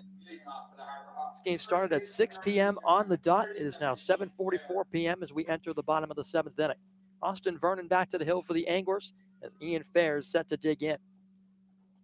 First pitch of the frame from Vernon. Fastball to Fair, takes to left field fairly deep, sending back Hall to the wall, and it's going to one-hop the fence. Fair around first, he's digging 2, and he is going to trot in safely to start off the bottom of the 7th with a bang. It's a leadoff double that'll bring in Rowdy Jordan. Well, Fair squares one up. That's his first extra base hit of the summer in a Hyannis uniform. And Fair, a guy that can swing the bat well, and we've seen it with the high average in his limited time here so far. But in his season at Northeastern, he had 15 extra base hits, so it was just kind of waiting and letting it translate here to the Cape, and right there it does. Like you said, Brennan, gets him off to a bang, absolutely ropes one off a hop and on a hop off the wall in left center. So that'll provide Rowdy Jordan a chance to step in from the left side with an RBI opportunity. But first, time is called. And a meeting with Rice and the Chatham pitching coach. Can have a meeting on the hill. Let's have a quick chat with the right-hander Vernon. Well, Rowdy tonight has already picked up a base hit. He was caught trying to swipe second base back in the 5th inning. He's also struck out once. But Ian Fair wasting no time starting this inning off on the right foot for Hyannis. And now Jordan's going to be called over to have a conversation with head coach Chad Gassman and assistant coach Ron Polk. Anthony Servideo also joining in on the conference. While this chat could be about really anything, perhaps laying down a bunt, playing some small ball with a man in scoring position and nobody away. Yeah, that might be, that's certainly one thing that could be going over. As a guy with Rowdy's speed, also because he's hitting from the left side of the plate to give him an extra couple steps toward first. Hyannis trailing by 1, a runner on second with nobody out. It would potentially put a run 90 feet away. So we'll see what they opt to do. Chad Gassman tossing some signs over to Ian Fair, who takes a short lead off second, not being held on. Tall right-hander Vernon comes set, a look to second, now fires home. A breaking ball that missed upstairs to Jordan, the count 1-0. And that's something that's been rather consistent with Austin Vernon in his appearances for Chatham on 2019. He's been knocked around quite a bit. He's given up 2 or more hits in every appearance he's made, dating back to his first one on June the 11th against the Katua Kettleers. Battling Rowdy Jordan here with a 1-0 count as he comes home. Fastball paints the outside corner. Count draws even. But for Ian Fair, a small sample size in his second stint with Hyannis, he came into the night, 526 was the average. Jordan steps in. An opportunity for RBI number 3 on the summer, trying to bring home Fair, who stands 180 feet away from tying this ball game up. Chatham out hitting Hyannis by 1, 6-5. Vernon kicks and fires a 1-1. Jordan pops it up straight back, up and over the netting, and just below us by the press box. Well, you could have reached out and grabbed that one. Yeah, maybe I should have given an extension. That's probably the closest one we'll get all summer. I mean, the netting is really high at McKeon. You'd have to kind of angle it almost as perfectly as Rowdy did for one to even come our way. It would have to be hit pretty softly, too, which that one was. Next time, I'll reach out the left hand. So Jordan steps in a count of 1-2. And, well, you should have brought your glove to the ballpark. Maybe you would have put it to good use. 1-2 from Vernon. Breaking ball outside. Fair starting to stop at second. Now retreats back to the bag. The count even 2 balls, 2 strikes. And Jordan has struck out once on the night. Vernon's fanned a pair so far in his outing out of the bullpen in relief of Colby Kubicek, who is absolutely marvelous. A spectacular 5-inning performance of 2-hit shutout ball. But Hyannis has struck back against the right-hander Vernon. 2-2 comes in. Fastball just a bit low. Rice tried to provide the frame to fan Jordan. Couldn't get the call. The count swells full. And for Hyannis as a ball club, they've racked up 94 walks on the season entering the night. Of course, Trevor Hoffer picking one up earlier on in the ball game. Ian Fair standing at second. Jordan pointing the bat at Vernon. Now brings it back above the left shoulder. The payoff delivery. Chopper right side on the ground towards second. Villar plays it on a hop. Will go the short way to first in time to get Jordan. And that sends Ian Fair over to third base. Now 90 feet from tying the ball game. So Jordan, a productive out. And that'll bring up Anthony Servideo. Well, not a bunt, but a ground ball to the right side works just as effectively. Infield was back, specifically Villar on the play. He slapped it right his way. No chance at third, so Fair cruised over 90 feet. And now, like you said, tying run 90 feet away. So Anthony Servideo stepping in. He's 0 for 2 on the night. Third baseman Kaden Polkovich creeping in on the infield grass. The middle infielders pulled in, as well as Terrell over at first now on the infield grass. First pitch to Anthony. Breaking ball at the knees, a called strike 0-1.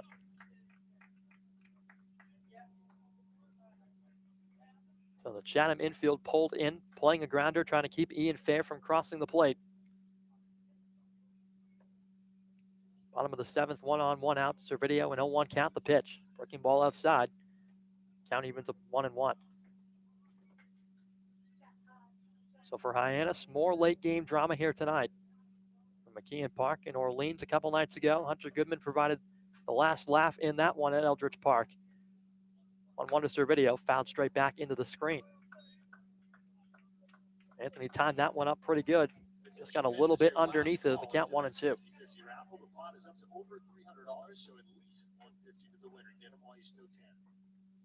Hyannis in search of their 7th win of the summer.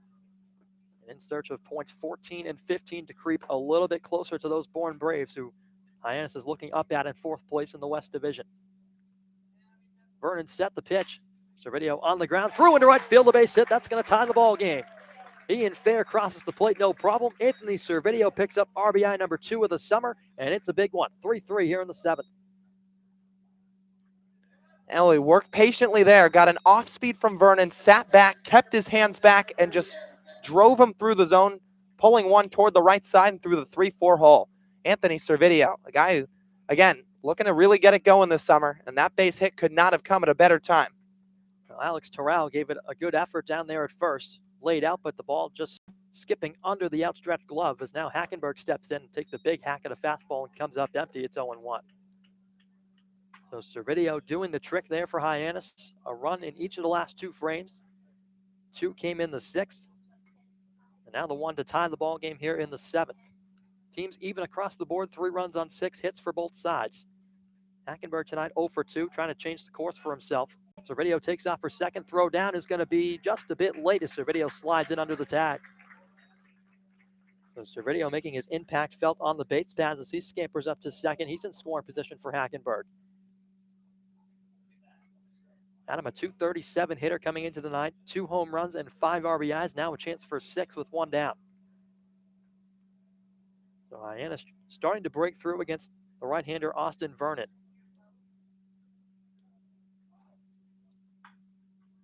Servideo, a rather large lead off a second.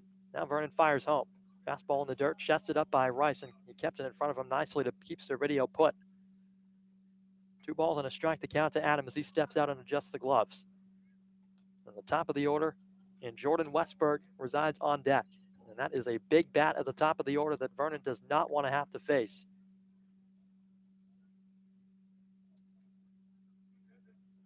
Hackenberg waves the bat toward the right-hander a couple times as he stares down to Rice for a sign. Now he's got one. Brings the glove set at the chest, a couple of checks on Servideo. Now the 2-1, but he turns and looks Servideo back to the bag at second. So Vernon slowing his pace down considerably after Servideo swipes second. Just making sure the Ole Miss Rebel will stay put out there. He's galloped out to a sizable lead. Now the 2-1. Hackenberg goes after a fastball and believed he might have foul tipped that one back toward Rice, but nonetheless, it counts for a strike. That's all the same. 2 balls, 2 strikes.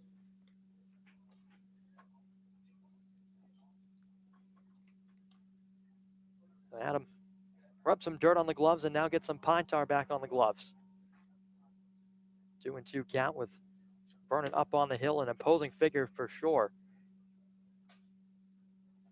And you talk about Hyannis having some imposing figures with a couple of arms standing at 6'7" and 6'8".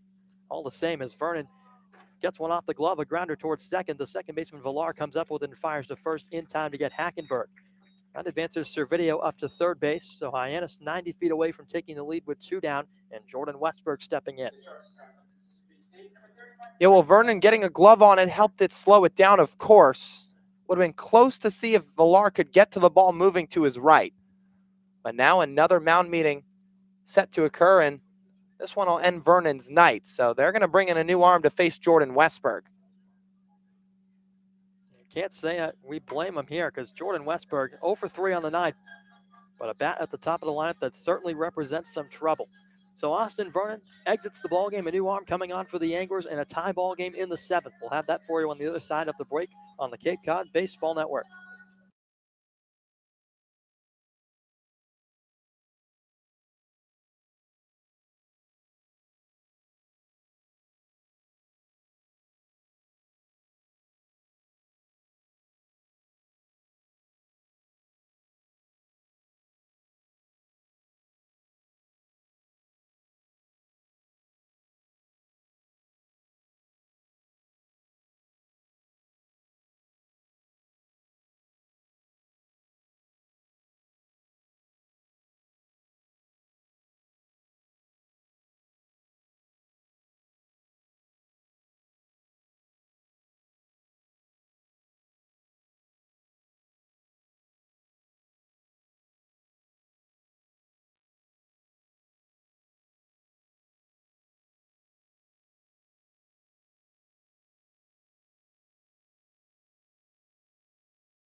Jordan Westberg strides to the plate off the Chatham pitching change.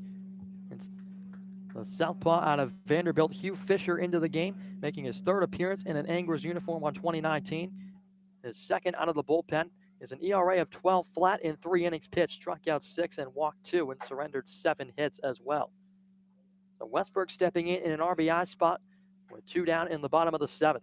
Hyannis has already struck for 1 on the Anthony Servideo RBI single. And now it's Servideo looking to be brought home, courtesy of teammate Jordan Westberg at the dish. First pitch from Fisher, fastball outside. Now Westberg on the night has fanned 3 times, 1 in the 1st, 1 in the 4th, and once in the 6th.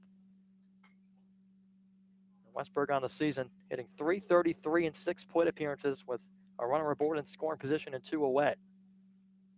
Trying to raise that average and pick up the second RBI in that spot as well. 1-0 from Fisher. Fastball, chopper left side on the ground. Backhanded stop by the shortstop Ramirez. Fires across in time to get Westberg, and that retires the side. So Westberg 0 for 4 on the night, unable to bring home Anthony Servideo from third base, and we're deadlocked at 3 apiece here from McKeon Park. Top of the 8th coming up with Chatham back to the dish when we return on the Cape Cod Baseball Network.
Chatham brings up 3, 4, and 5 in the order to the plate in the top of the 8th inning. It's the Florida Gator right-hander Nolan Crisp on the hill to start things off for Hyannis in the frame as he fires a first pitch fastball into Ben Ramirez, a called strike at the knees. It's 0-1.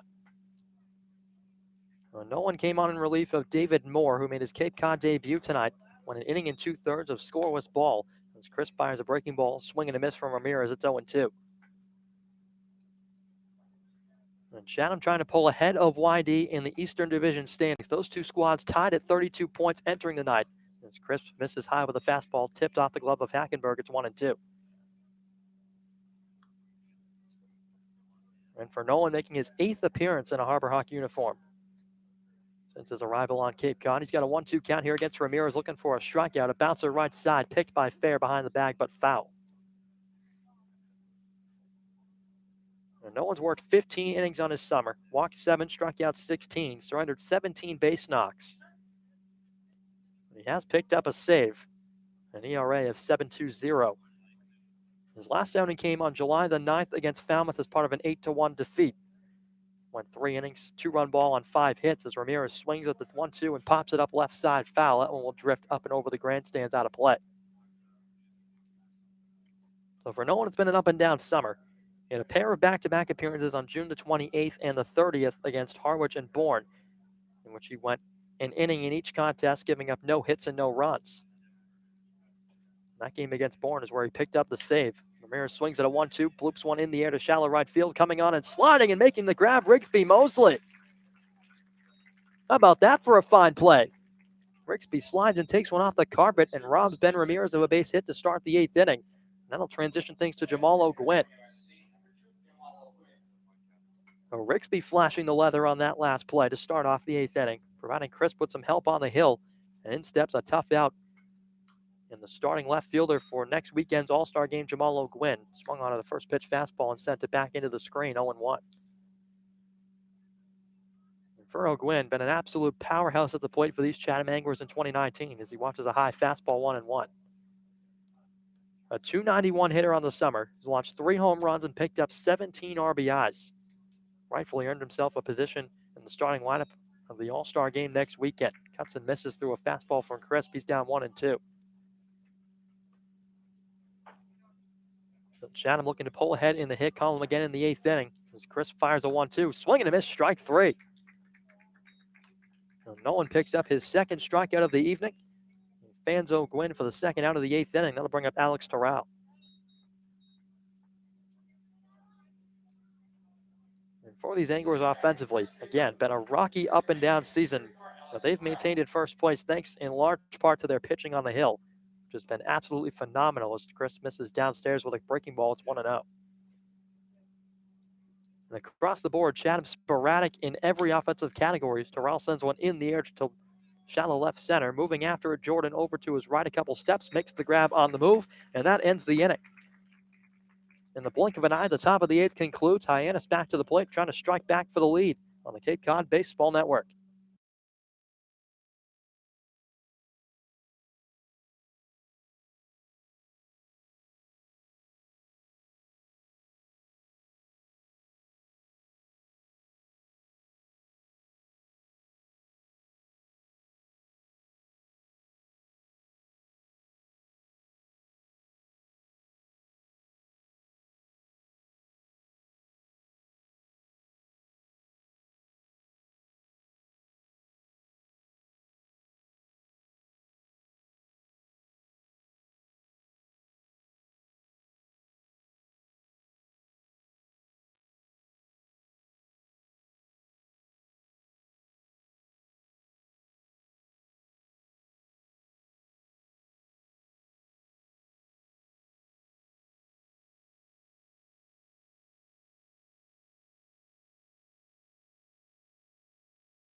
Rigsby Mosley, Trevor Hoover, and Hunter Goodman to the plate as we move into the bottom of the 8th inning. Just past the 8 o'clock hour here on the elbow of Massachusetts and Cape Cod. Hugh Fisher back to the hill for the Chatham Anglers in this frame with Rigsby digging in from the left side. Rigsby is making his 4th plate appearance of the night. He's singled in his last one in the 6th inning. First pitch from Fisher, a breaking ball that runs outside. And Rigsby made a nice sliding grab to take one off the carpet from Ben Ramirez to lead off the top half of the 8th inning, taking a base hit away from the Angler. Trying to return the favor with the piece of lumber he currently has waving over his left shoulder. Fisher's 1-0. Rigsby chops at a fastball and sends it down the right field line, foul. Mosley on the season, a .232 hitter. 1 for 3 on his evening so far, trying to jumpstart the Hyannis offense to take the lead in the later frames at McKeon Park. Fisher, glove in front of the face, winds and fires a 1-1. Rigsby sends a fastball on the ground, past the diving glove of second baseman Villar into right center, a base hit. So Rigsby back-to-back base hits in as many plate appearances. He's aboard to start things off in the 8th inning. That'll bring up Trevor Hoover.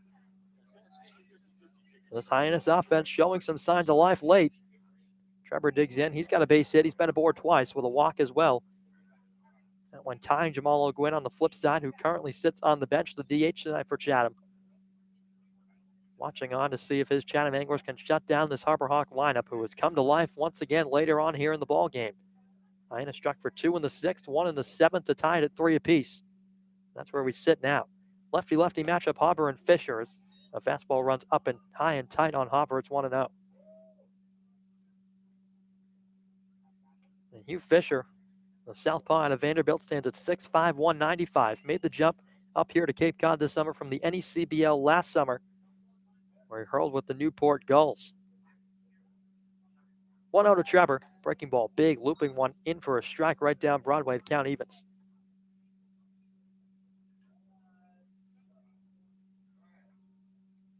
Fisher, no stranger to the bright lights here on Cape Cod. And 15 years old, pitched for Team USA in the 15U World Cup down in Mexico across the border. 1-1. Hopper cutting a miss through a breaking ball. He's down 1-2. Fisher pulling the string on him a couple times in this at bat. Got Hopper in a vulnerable spot with 2 strikes. Rigsby Mosley aboard at first base. Nobody down in the Hyannis half of the 8th. Hopper waves the bat toward the southpaw a couple times as he comes set. From the stretch, a 1-2. Breaking ball outside. Count evens again. So when Fisher was on the hill in his school season in 2019 for the Vanderbilt Commodores, the eventual College World Series national champions, Commodores benefited greatly, winning 16 of the 19 regular season games that he pitched in. So a very valuable asset as Hopper chops one foul off the back foot. He stumbles out of the box and will try and walk it off down the first baseline. So Fisher, a big arm out of the Commodore bullpen, really paying dividends and trying to provide the same fate for these Chatham anglers here on Cape Cod. Hopper still trying to shake out that right ankle down the first baseline. Chad Gassman making a slow stroll toward his left fielder just to ask him if he's all right. Trying to kick some dirt out of the cleats and stretch out the ankle area. He appears he's going to be okay. Still trying to walk it off. Rigsby Mosley down there at first base. Gassman returning back to his spot down the third baseline. It appears Hopper's going to try and tough it out. If I know anything about Trevor, it's that he's going to tough it out and stay in this ballgame as long as possible. The Sun Devil takes a breath, now steps back into the box. He's got a 2-2 count. The runner aboard at first and nobody away. Fisher set, winds and fires. 2-2. Hopper checks his swing, appeal down to third, and he went around. That's strike 3. Hopper can't believe it. He drops the bat in disgust. Now we'll walk back to the dugout. First strikeout of the night for Hugh Fisher. That'll bring up the power threat Hunter Goodman, the man responsible for getting Hyannis back in this ball game. Started things off with a 2 RBI double in the 6th inning that brought home Rigsby Mosley and Trevor Hopper. Both got on by way of a single and via a free pass. First pitch to him, fastball, runs outside, count 1-0. So Hunter extending his Cape Cod League in RBIs, 26 as he stands now in the batter's box on the season. Ball just sounds different coming off his bat. The Memphis Tiger has done wonders in this Hyannis lineup. 1-0, fastball, catches the inside corner, count evens 1-1.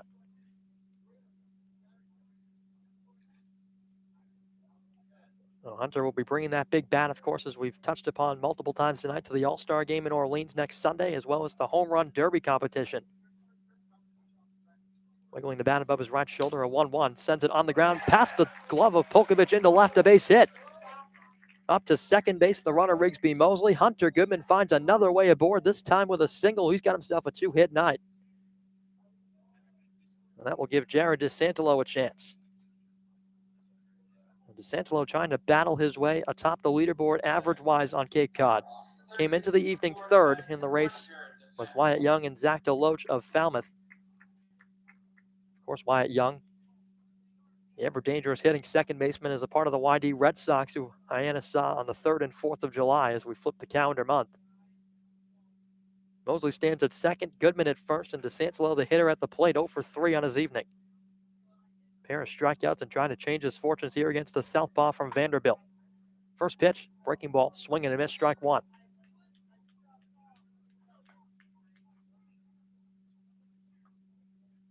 And for Jared on the evening, as things update here from McKeon Park, his average sits at 338, which entering the night would have slotted him down one spot into 4th place in the leaderboard for average. Time is called. DeSantolo 1 foot out of the box as he adjusts the gloves. Fisher off the back of the rubber and both runners back. Lights have been flicked on here at McKeon Park. Most of the crowd still remains in attendance. They've got a good ball game. Hyannis out hitting Chatham 8-6 on the scoreboard as it stands now. 0-1 to Jarrett. Breaking ball outside. Now pulls even, a ball and a strike. So Chatham struck for 1 in the first, 2 in the second. Hyannis, it took him a few frames to answer back off Colby Kubachek, was absolutely phenomenal in the start for Chatham tonight. He went 5 innings, but Hyannis striking back against the Chatham bullpen. DeSantolo watches a fastball below the knees, 2-1.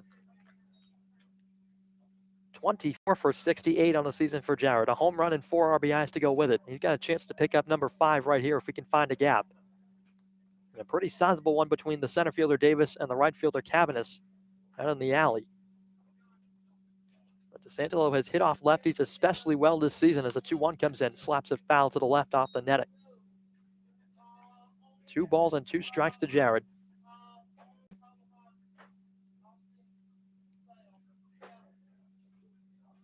And DeSantolo this season has not been as productive with runners in scoring position as he has been out of the leadoff spot. As a leadoff hitter in any given inning, he's hitting 518 plate appearances.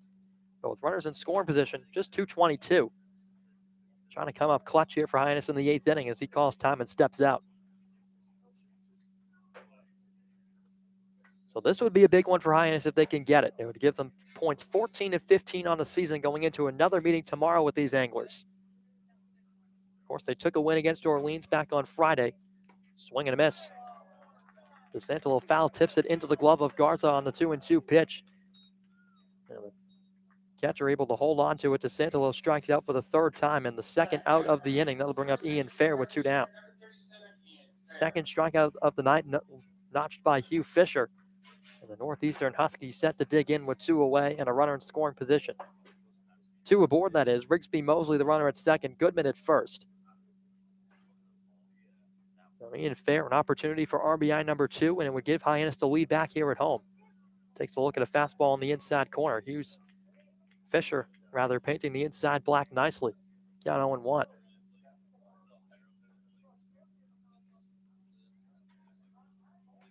No action down the right field line for the Chatham bullpen. Same could be said down the left field line for Hyannis.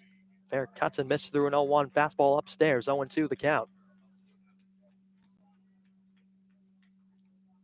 Fisher really working back here in this at bat against Fair, trying to fan him and retire the side. Get his Chatham bats back to the plate in the top of the 9th. Fair set in the box. Fisher winds and fires an 0-2 on the ground to 2nd. Villar comes in a few steps, gathers it, fires to 1st. In time, inning over. So Fair can't come through with a runner in scoring position. Hyannis strands a pair in the inning. And this game stays deadlocked at 3 apiece. Top of the 9th coming up from McKeon Park on the Cape Cod Baseball Network.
Six, 7, and 8 due up in the Chatham order in the top of the 9th inning. We're deadlocked at 3 apiece here from McKeon Park, and Nolan Crisp back to the mound as Chad Gassman instills his trust in the Florida Gator right-hander. Hyannis trying to keep this game deadlocked into the bottom of the 9th at least to give Hyannis a chance to pick up their 7th win of 2019. But for now, it's Cade Cabanis digging in from the left side. First pitch from Crisp, breaking ball low and inside. Cabanis on his night, 1 for 3. Singled way back in the 2nd, came in to score on the Anthony Villar home run as he waves and misses through a fastball to even the count 1-1. There's some loose Really lackadaisical stretching going on in the Hyannis bullpen. Action is halted in the Chatham bullpen down the right field line. Hyannis waves the bat over his left shoulder, cuts and misses through a breaking ball. It's 1-2. Crisp has had some good bites of that breaking ball tonight. He's racked up 2 strikeouts so far in his outing. In position for a third with a 1-2 count here to the Chatham angler right fielder. 1-2 high fastball. Count levels at 2 balls and 2 strikes. And Lyle, it's been an entertaining ball game throughout the night. Nolan Crisp on to try and keep this one tied at 3. Give Hyannis a shot at a walk-off again. Extra inning rules here on Cape Cod. A game cannot go past 10 innings. Hyannis sends one in the air to left field. Hover ranging over a couple steps. No problem to make the grab. And actually a defensive change out there in left, it looks like. Yeah, it looks like there's been a couple. So Rigsby Mosley, who just made that catch, shifts over to left. Mitch McIntyre comes into the game playing right field. So McIntyre will hit and hover spot if we get back to that point. But guessing that has something to do with the foul ball off Hover's foot, which kind of took him a while to shake out. So in steps Colin Hall as he takes a look at a breaking ball outside. It's 1-0. And Gassman took a look at Hover down the third baseline, and he opted to stay in the game. Crisp working quickly. 1-0 fastball missed outside. 2 balls, no strikes to count. But probably just precautionary measures to get Hover out of the game and get him some rest. Mosley shifts over to left. McIntyre in the game into right field. 2-0 from Crisp. Fastball catches the outside black. 2-1. Hall tonight has reached base twice as well. Batting out of the 7th spot in the Anglers order. Walked in the 2nd, singled in the 4th. 2-1 from Crisp. Liner into center field, a base hit. That's going to fall in front of Rowdy Jordan. So Colin Hall makes it a 2-base hit evening. He's aboard with 1 out here in the 9th inning for Saul Garza. Well, Hall just squares that one up, taking it back where it came from, and he's had himself a really nice night. A couple of solid base hits, that stolen base. That one hit on a rope. And also walked back in his first plate appearance. So Garza steps in with 1 on and 1 out in the Chatham 9th. And Garza's first plate appearance, lofted one to Rowdy Jordan in center field. And he steps in for the 2nd time, seeing Nolan Crisp. And now time is called as a pinch runner is going to be called upon out of the Chatham dugout. That looks like it's going to be number 47, Tyler Dones, into the game. So he'll take the place of Colin Hall, 90 feet down the first base line at first base. Now Garza set to dig back in against Crisp, right arm dangling with the baseball in hand.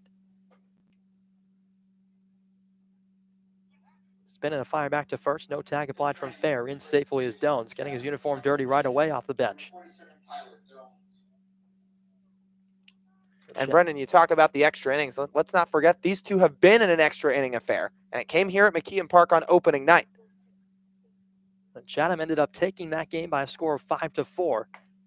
First pitch to Garza, in for a strike on the outside part of the plate. So Chatham opting to work with some speed over at first base. Tyler Dones gives Garza a chance if he can find a gap.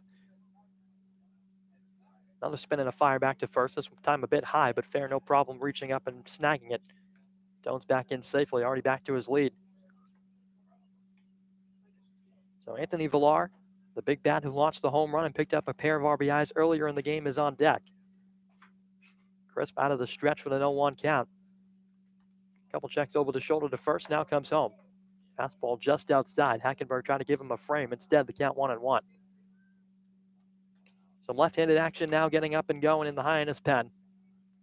Looks like it's Trevor DeLate loosening up down there. We'll see how long Gassman opts to leave the Florida Gator in the game.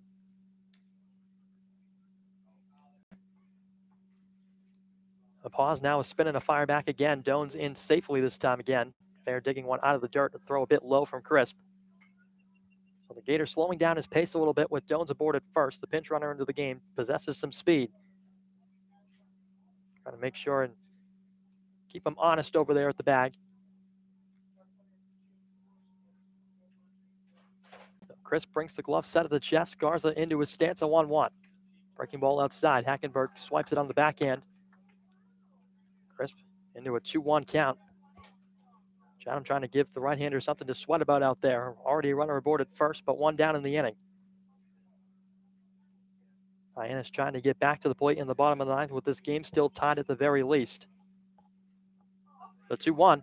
Breaking ball, Garza swings, sends it into the alley, and that's going to fall in front of Jordan, a base hit. Jones is going to take a wide turnaround second. He slips and he'll pull up there. The throw comes back into Westberg, and it's going to be 2 on and 1 out for Anthony Villar. Now, Garza looked like he got that one toward the label and toward the handle of the bat, but just muscles it out enough to left center field. Jordan not enough time to try to track that ball down, as now there's runners on first and second, and Chatham threatening in the top of the ninth inning as, like you said, Trevor DeLake getting loose down in the bullpen. We'll see how long they opt to stay with Crisp, as he's, of course, still one pitch away, but he's really going to have to battle down here. The Hackenberger trotted out to the mound to have a quick word with the right-hander. Chad Gassman had strolled out of the dugout behind the netting that protects the Hyannis dugout, having a quick conversation with Ray Korn. And what you'd have to believe is about how long the leash is for Nolan Crisp on the hill with Trevor DeLate loosening up. DeLate picked up his first save a couple of nights ago in Orleans. And now Ray Korn emerges from the dugout, making a stroll out to the mound to have a conversation with Chris. Hackenberg loses the mask. He'll head out as well. So in the late stages of this ball game, a lot to think about, Lyle, definitely, with DeLate still loosening up. He takes a pause with Korn on his way out to the hill. Well, there's no question about it. One, it's for Crisp, if he stays in the game, keeping the ball low and really making his pitches, because they can't afford another base hit. It would likely score a run. In terms of Ray Korn on the mound and what him and Gassman's plan will be, Anthony Villar's a lefty. Trevor DeLate, obviously a southpaw warming in the bullpen. So that's one matchup. Caden Polkovich is a switch hitter. So he'll go whatever side, obviously opposite the pitcher is on the mound. But then after Polkovich, 2 more lefties coming to the plate. So DeLate closed that game out in Orleans the other night for the 2-0 victory. And with a guy that's set to face potentially a lot of lefties, it might make some sense, although they're going to opt to stay with Crisp for now. So Anthony Villar steps into the left-handed batter's box. Korn back to the dugout. Crisp still on the hill, fires the first pitch. It's a fastball right down central for a strike, 0-1. So it's Tyler Jones, the pinch runner at second. Saul Garza, who just picked up a single at first. Villar looking to make it a 2-hit night out of the 9-hole in the Chatham lineup. Crisp a look at second. Double takes. Now comes home with an 0-1. Breaking ball foul tipped off the glove of Hackenberg, strike 2. So since that home run that came back in the second inning, Villar picked up 2 RBIs on that. It's been a pair of flyouts, one to center and one to left. Nolan Crisp trying to make sure that he makes it 0 for 3. Out of the stretch. Hackenberg into the crouch in 0-2. Slap foul straight back off the screen. Count holds. We'll do it again. So late game situations for Hyannis. Trying to keep this game tied and look for a walk-off. And that would be win number 7 if Hyannis can pull that off. For Chatham, they came in at 15-11-2, looking for win 16. And trying to put the heat on the YD Red Sox at the top of the East Division. Crisp a leg kick and a look back to second. Jones is in safely, not being held on by Westberg or Cervidio.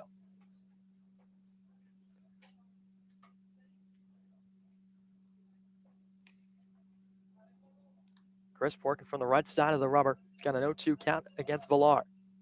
A look to second, comes home again. Swing and a miss, strike 3. So Villar goes down for a big second out here in the top of the 9th inning. But a tough out coming up in Caden Polkovich, and we'll see what Gassman elects to do. Trevor DeLate has paused action down the left field line. Gassman has not made any indication he's going to be on his way out to the mound, and he's going to leave Crisp in the ballgame. 2 runners aboard, 1 in scoring position with 2 away for Polkovich. He's already reached base twice, a single and a walk tonight. First pitch from Nolan, fastball low and outside. Well, Brennan, today now might be a good time to give a little bit of a scoreboard update around the league. All 5 games still going on, but for Hyannis, none looming larger than out at Doran Park. Get to it up 3-0 on Bourne. So both those games pretty close, and Hyannis potentially a chance to make up some ground if they can get themselves out of this one. So Hyannis is going to need a little bit of luck, courtesy of the Bourne Braves. 1-0 from Crisp on the way. Breaking ball outside. Count moves to 2-0 in favor of Polkovich. Hyannis will still have a couple of matchups at Doran Park with Bourne later on in the summer. One coming on the 24th of July and the 25th on back-to-back evenings. And those two games will no doubt mean a lot for the Western Division playoff race. But for now, it's a 2-0 count to Polkovich. Chris gives a look to second, now comes home. Polkovich swings, pops it up left side. DeSantolo ranging over toward the wall. Still going, slides. And did he make the catch? No. It's out of the glove. DeSantolo gave a slide onto the gravel and foul ground, but couldn't reel it in. DeSantolo coming within inches of making a spectacular play by the Hyannis dugout. But it's Caden Polkovich breathing a sigh of relief with some new life at the plate in a 2-1 count. And a really good effort. Slid at the last second, but the ball just kind of missed the plain line of the glove. It hit off his chest, and he tried to football catch it like a punt return. Just couldn't quite corral it.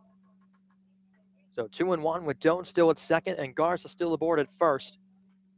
Florida Gator trying to wiggle his way out of the top of the ninth. The 2-1. Polkovich swings, sends it in the air down the right field line. That's going to fall in front and one hop the wall. McIntyre over to get it. Jones is in to score. Garza pulls up around third. He'll put the brakes on there, but it's an RBI double, and Chatham takes a 4-3 lead. Caden Polkovich comes through in the clutch. He picks up RBI number 20 of his summer, and Chatham snags the lead on the road at McKeon Park 4-3, and that will be it for Nolan Crisp. Gassman on his way out to the hill to take the ball from the Gator. It'll be Trevor DeLay coming in, but Chatham has provided the damage here in the ninth. They strike for one. That'll be it for Nolan Crisp. Pitching change on the other side at the break here from McKeon Park on the Cape Cod Baseball Network.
Chad Gassman turns to the left-hander for Maine out of the bullpen in relief of Nolan Crisp, but perhaps one batter too late as Caden Polkovich does the damage and gives Chatham a 4-3 lead back with an RBI double.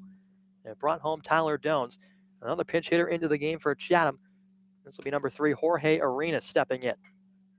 Batting from the right side in favor of Cooper Davis with a couple runners in scoring position and 2 outs. DeLay fires a fastball that missed high and wide, 1-0.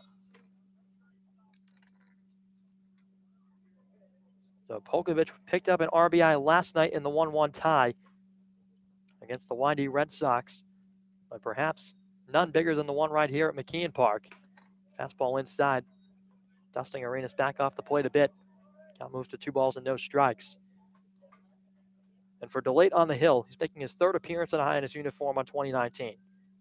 He had a rough start in his debut on July the 7th at Wareham, but bounced back nicely, picking up a save 4 days later at Orleans.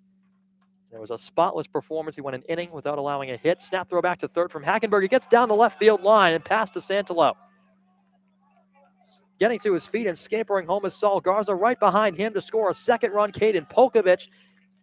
So Adam Hackenberg gives away a free couple of runs, and it's 6-3 Chatham. That's the third time that Hackenberg has done something like that this season, and it costs Hyannis greatly this time. Well, he tried to be aggressive on a back pick. Fired down to DeSantillo at third, but it missed wide, trickled into left, and 2-run score as a result. So that erases both runners off the base paths. They come in to score, swing and a foul back from Hyannis. It's 3-1. So that miscue from Hackenberg looming large in this ball game, and it stretches the Chatham lead to 3 in the ninth. And that really is going to put the heat on Hyannis when they return back to the plate in the bottom of the inning. Delate's 3-1. Fastball, Hyannis goes after it, pops it up right side again, out of play. The count feels 3-2 with 2 down. Base is empty.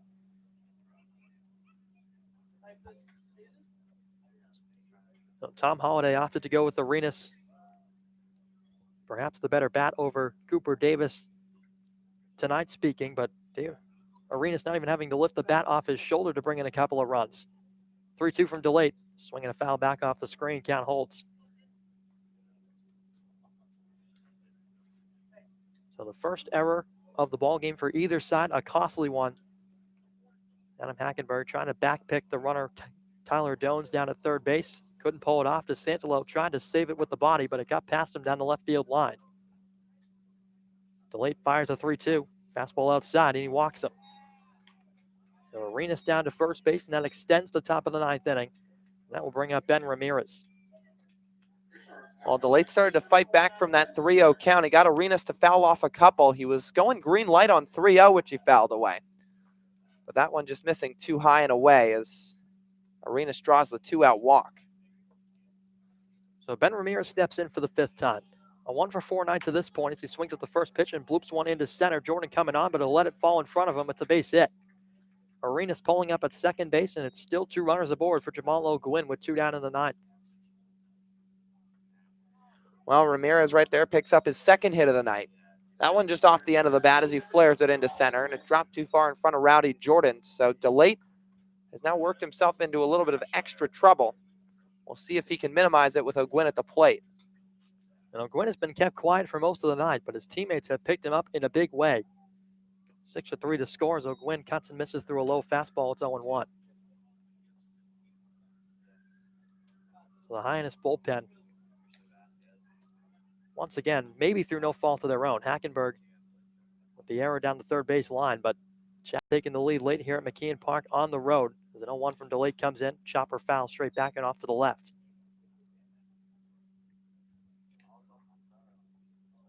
And Delate came into his 3rd appearance of the season. He had tossed just 3 innings, struck out 3, didn't walk anybody, and given up 10 hits and an ERA of 21. But again, the small sample size not really doing that much justice. He's got Jamal O'Gwynn in an 0-2 count. He comes home. Runners take off. Low in the dirt. Hackenberg picks it up out of the dirt, decides not to fire to either bag. So both runners into scoring position. Hyannis up to 3rd. Ramirez up to 2nd. And O'Gwynn's got a chance for an RBI with 2 down. So Delate just trying to work out of this 9th inning. A lot of damage coming from these angles with 2 down. There's a 1-2, swing and a miss. Tag applied by Hackenberg to the back of O'Gwynn. And that will do it for the Chatham top of the 9th. But the damage most certainly has been done. A 3-spot put up by Chatham in the top of the inning. Hyannis with their last cuts when we return on the Cape Cod Baseball Network.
Bottom third of the Hyannis order to the plate in the bottom of the ninth for their last cuts against the southpaw Hugh Fisher. Back for his third inning of relief out of the Chatham bullpen, trying to shut down the 16th win of the season for Chatham. Hyannis with some work to do, trailing by 3. Rowdy Jordan stepping in for his 4th plate appearance of the night. 1 for 3 to this point, trying to start things off on the right foot for the Harbor Hawks. Fisher into his windup, fires the first pitch. It's a breaking ball low and away. Anthony Servideo and Adam Hackenberg to follow in the inning. Barring any pinch hitters, Bryce Teodosio was on the bench. He hasn't made an appearance tonight. 1-0. Jordan swings, fouls it straight back off the screen. Took a big cut at an inside fastball. Got it off the handle of the bat as he steps out and adjusts the gloves. The count 1-1. So Hyannis once again surrendering a tie ball game in the 9th inning. There's been a lot of close games down the stretch that Hyannis just hasn't found a way to pull out. It's a breaking ball missed outside. 2-1 to Jordan.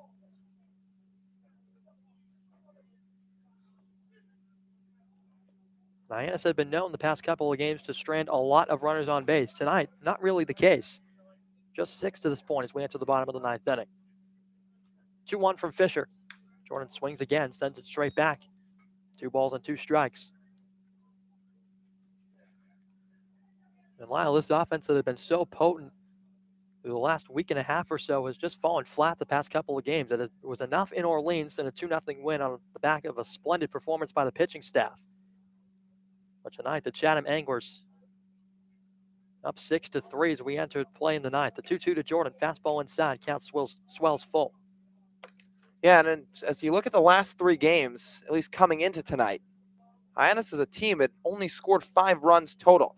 If you look at the 3 games before that, they'd scored 29. And if you look at the 6 games before the 5 runs in the 3 total, they'd scored 4 in each of those. The 3-2 to Jordan downstairs, and Fisher loses him with a leadoff walk. So Hyannis at least starting off this 9th inning on the right foot. That sets the table for Anthony Servideo. So he'll step in for the 4th time tonight. He singled and poked home an RBI in the 7th inning. Trying to pick up another base hit and keep this train rolling for Hyannis in the 9th. Well, Rowdy got off to a good start with a leadoff walk. It's got to start somewhere, of course. But for Hyannis, again, to finish off what we were talking about, offense has been a little bit up and down over the last couple of games, but looking to put together and come from behind rally in the 9th. And it's a long way back, but Lyle, you're right. Got to start somewhere. Jordan, a short lead off of first. Fisher comes home. First pitch to Servideo, backs him up out of the box. It's 1-0. So Adam Hackenberg is in the on-deck circle, loosening up. No pinch hitter off the bench just yet for Chad Gassman. Of course, after Hackenberg, it would be Jordan Westberg. Lefty-lefty matchup, a 1-0 to Servideo. Fastball high and tight, 2 balls, no strikes. No action for Chatham down the right field line. It looks like they're going to try and ride out Fisher till the end of this one. Crowd starting to thin out here at McKeon Park. A 6-3 Anglers lead. Servideo batting above the left shoulder as Fisher steers him down, comes home with a 2-0. Fastball belt level, a called strike. It's 2-1. And Katuitt has now taken a 5-0 lead out of Doran Park on top of the Bourne Braves. So at the very least, if Hyannis does not come back and win this game, the point differential will at least stay the same. So that, of course, is a good sign, but Hyannis obviously would like to try and claw back and pull out a victory here at home. Fisher comes home with a 2-1. Fastball inside, 3-1. And Fisher struggling to locate with command right now. Now there's some light action starting to get loose in the Chatham bullpen, but the good news for Hyannis is Chatham closer Dawson Merriman, unavailable tonight after throwing 2 innings at YD yesterday. So Fisher in a tough spot on a 3-1 pitch. Servideo swings and pops it up left side out of play. Count will move to 3-2. Second straight batter that the count has reached. Jordan aboard at first, drew leadoff walk. Servideo has put himself in a spot where he's 1 pitch away from that same fate here in the 9th. Adam Hackenberg will be next. Chad Gassman throwing some signs across the diamond to Rowdy Jordan as Fisher comes set. A payoff delivery. Servideo slaps one foul left side past the Hyannis dugout. Tense moments here at McKeon Park. Hyannis trying to work their way back here in the ninth. They've got a long way to go. They've got to get at least 3 to try and send this one to extras. They started it off on the right foot with Jordan reaching. Servideo trying to do the same. Count full 3-2 with Fisher on the hill. Winds and fires inside, and he walked him. Back-to-back walks to start the ninth inning, and perhaps Hyannis has something going with Adam Hackenberg making his way up to the plate. Again, signs pointing well to Hyannis right now. Fisher again struggling with command. Dawson Merriman not available to come into the game tonight. So even if they opt to go away from Fisher, it's going to have to be somebody else for Chatham to get it done. Their best bullpen arm unavailable, and right now they're one batter away from flipping things back to the top.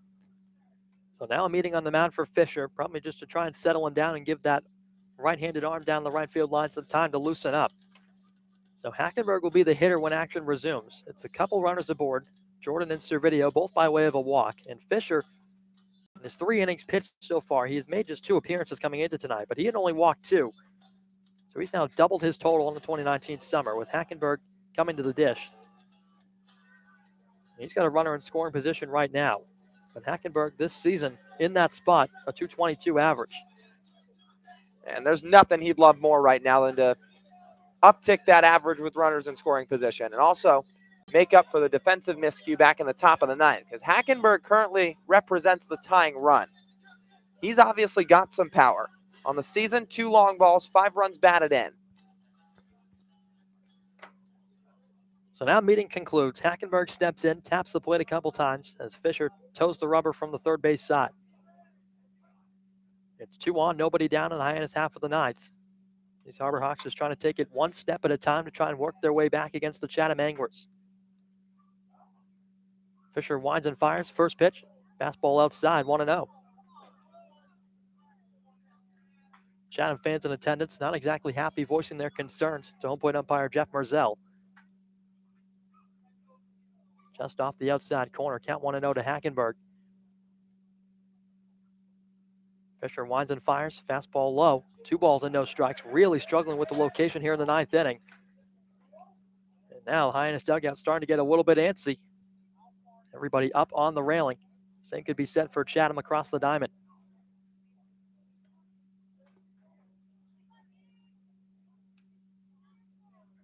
Late inning drama here at McKeon Park. A 2-0 count to Hackenberg. Fisher sets, comes home.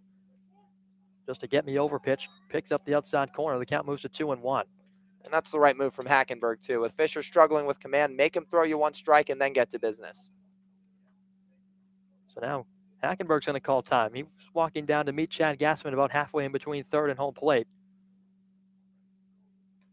Gassman talking some things over with his backstop. Hackenberg batting out of the number 9 hole tonight. He's over 3 to this point. But Lyle, as he mentioned, he would love nothing more than to uptick that 222 average with men in scoring position. He's picked up 4 RBIs in that spot as well in 9 at-bats. Now has launched a home run.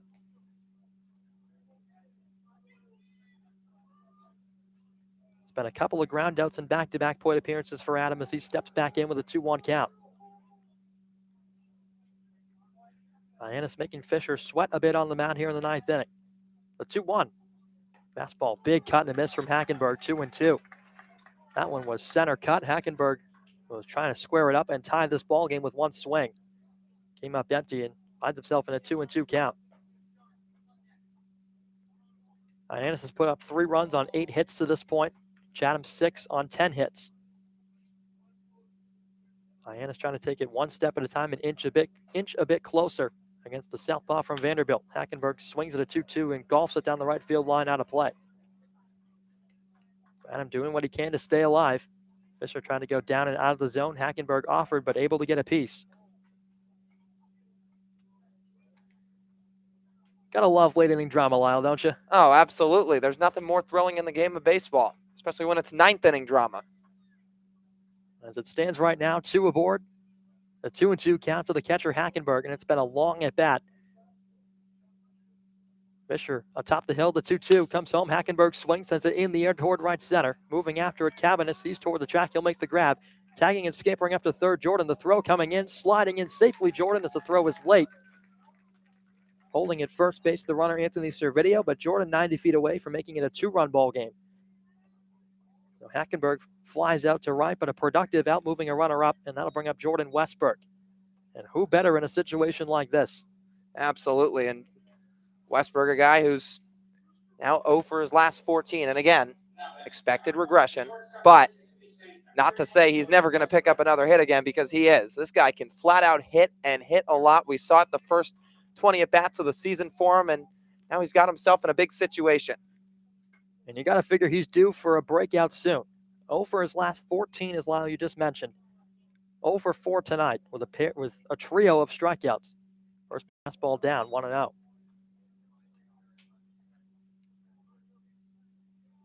So the Vanderbilt southpaw has really struggled with some location here in the ninth inning, but trying to battle through it. He's got one out on the board. Men on the corners for Hyannis here in the ninth inning. The southpaw stares down Westberg, comes home with a 1-0. Fastball in the dirt again. Count moves to 2-0. Garza pops up behind the plate, fires it back to the left-hander on the hill as Westberg steps out and kicks some dirt out of the cleats. There is some right-handed action in the Hyannis bullpen just in case. Westberg at the plate, 3 home runs and 8 RBIs on the season.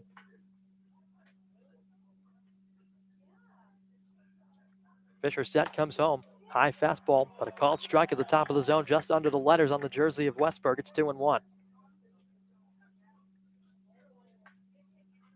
That one a bit high. Westberg flinching the elbows back up over the head out of the way, but a called strike. 2 balls and 2-1 the count. Mississippi State Bulldog trying to come through in the clutch as the 2-1 comes in. Fastball fouled back over the press box, slightly to the right, out of play.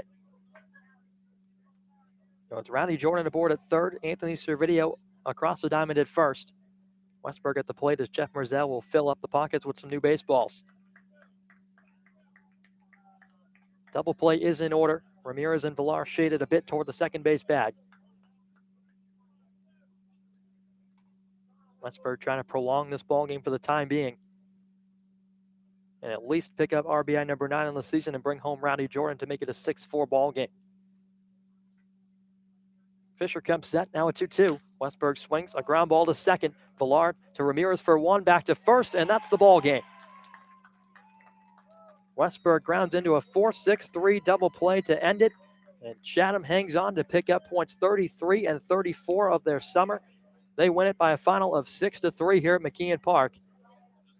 It was an entertaining game, back and forth the whole way, but Hyannis just surrendering the time ball game late and not able to bring it back with the offense in the ninth. Yeah, and they put together the rally, but the problem is they dug themselves into the hole in the top of the ninth to begin with. A 3-spot put on by the Anglers to grab that 3-run lead. Hyannis was down 3-0. They came back like we've seen so many times this season when they erased deficits, or at least cut it close. But they just couldn't quite hold on and capitalize at the end. Westberg at the plate with 2 on. He had a chance, but just not to be tonight. Anthony Villar for Chatham out of the number 9 spot brought home a pair of RBIs in the second that really put Chatham out to a 3-0 lead and put Hyannis in a hole, but they bounced back. Hyannis rallied a 2 RBI double from Hunter Goodman and an RBI single from Servideo, got them right back into the ball game. But eventually in the ninth inning, the wheels came off for Hyannis as Chatham struck for 3 and took a 6-3 lead that wound up going final. The final lines for each team. For the victors, the Chatham Anglers, 6 runs on 10 hits and no errors in the ballgame. For Hyannis, who drops to 6-20-1 on the season, 3 runs on 8 hits and 1 error. Well, Lyle, looking forward to tomorrow. It's another matchup with these Anglers, this time on the road out at Veterans Field in Chatham. What's going to be the key for tomorrow? Well, I think it's to get out to a lead and do so early. That's going to be what's the big key for Hyannis. Because, again, when the offense was really thriving, they were finding ways to score runs and score them in bunches. You look at that doubleheader against Bornell a week ago, and they got themselves out to early leads, and they found ways to capitalize on it. So that's a big key for them. The offense can get it going and get it going early and not necessarily always have to play from behind so much. That puts them in obviously a much better shape. So we'll see what tomorrow holds in store. The offense, of course, it feels due to break out at any time, and we'll see if they can put it together at Veterans Field. Well, that remains to be seen. These two squads will match up in Chatham tomorrow night. First pitch is set for 7 p.m. Join us then. But for now, for Lyle Goldstein, I'm Brendan Howe. We'll talk to you tomorrow from Veterans Field.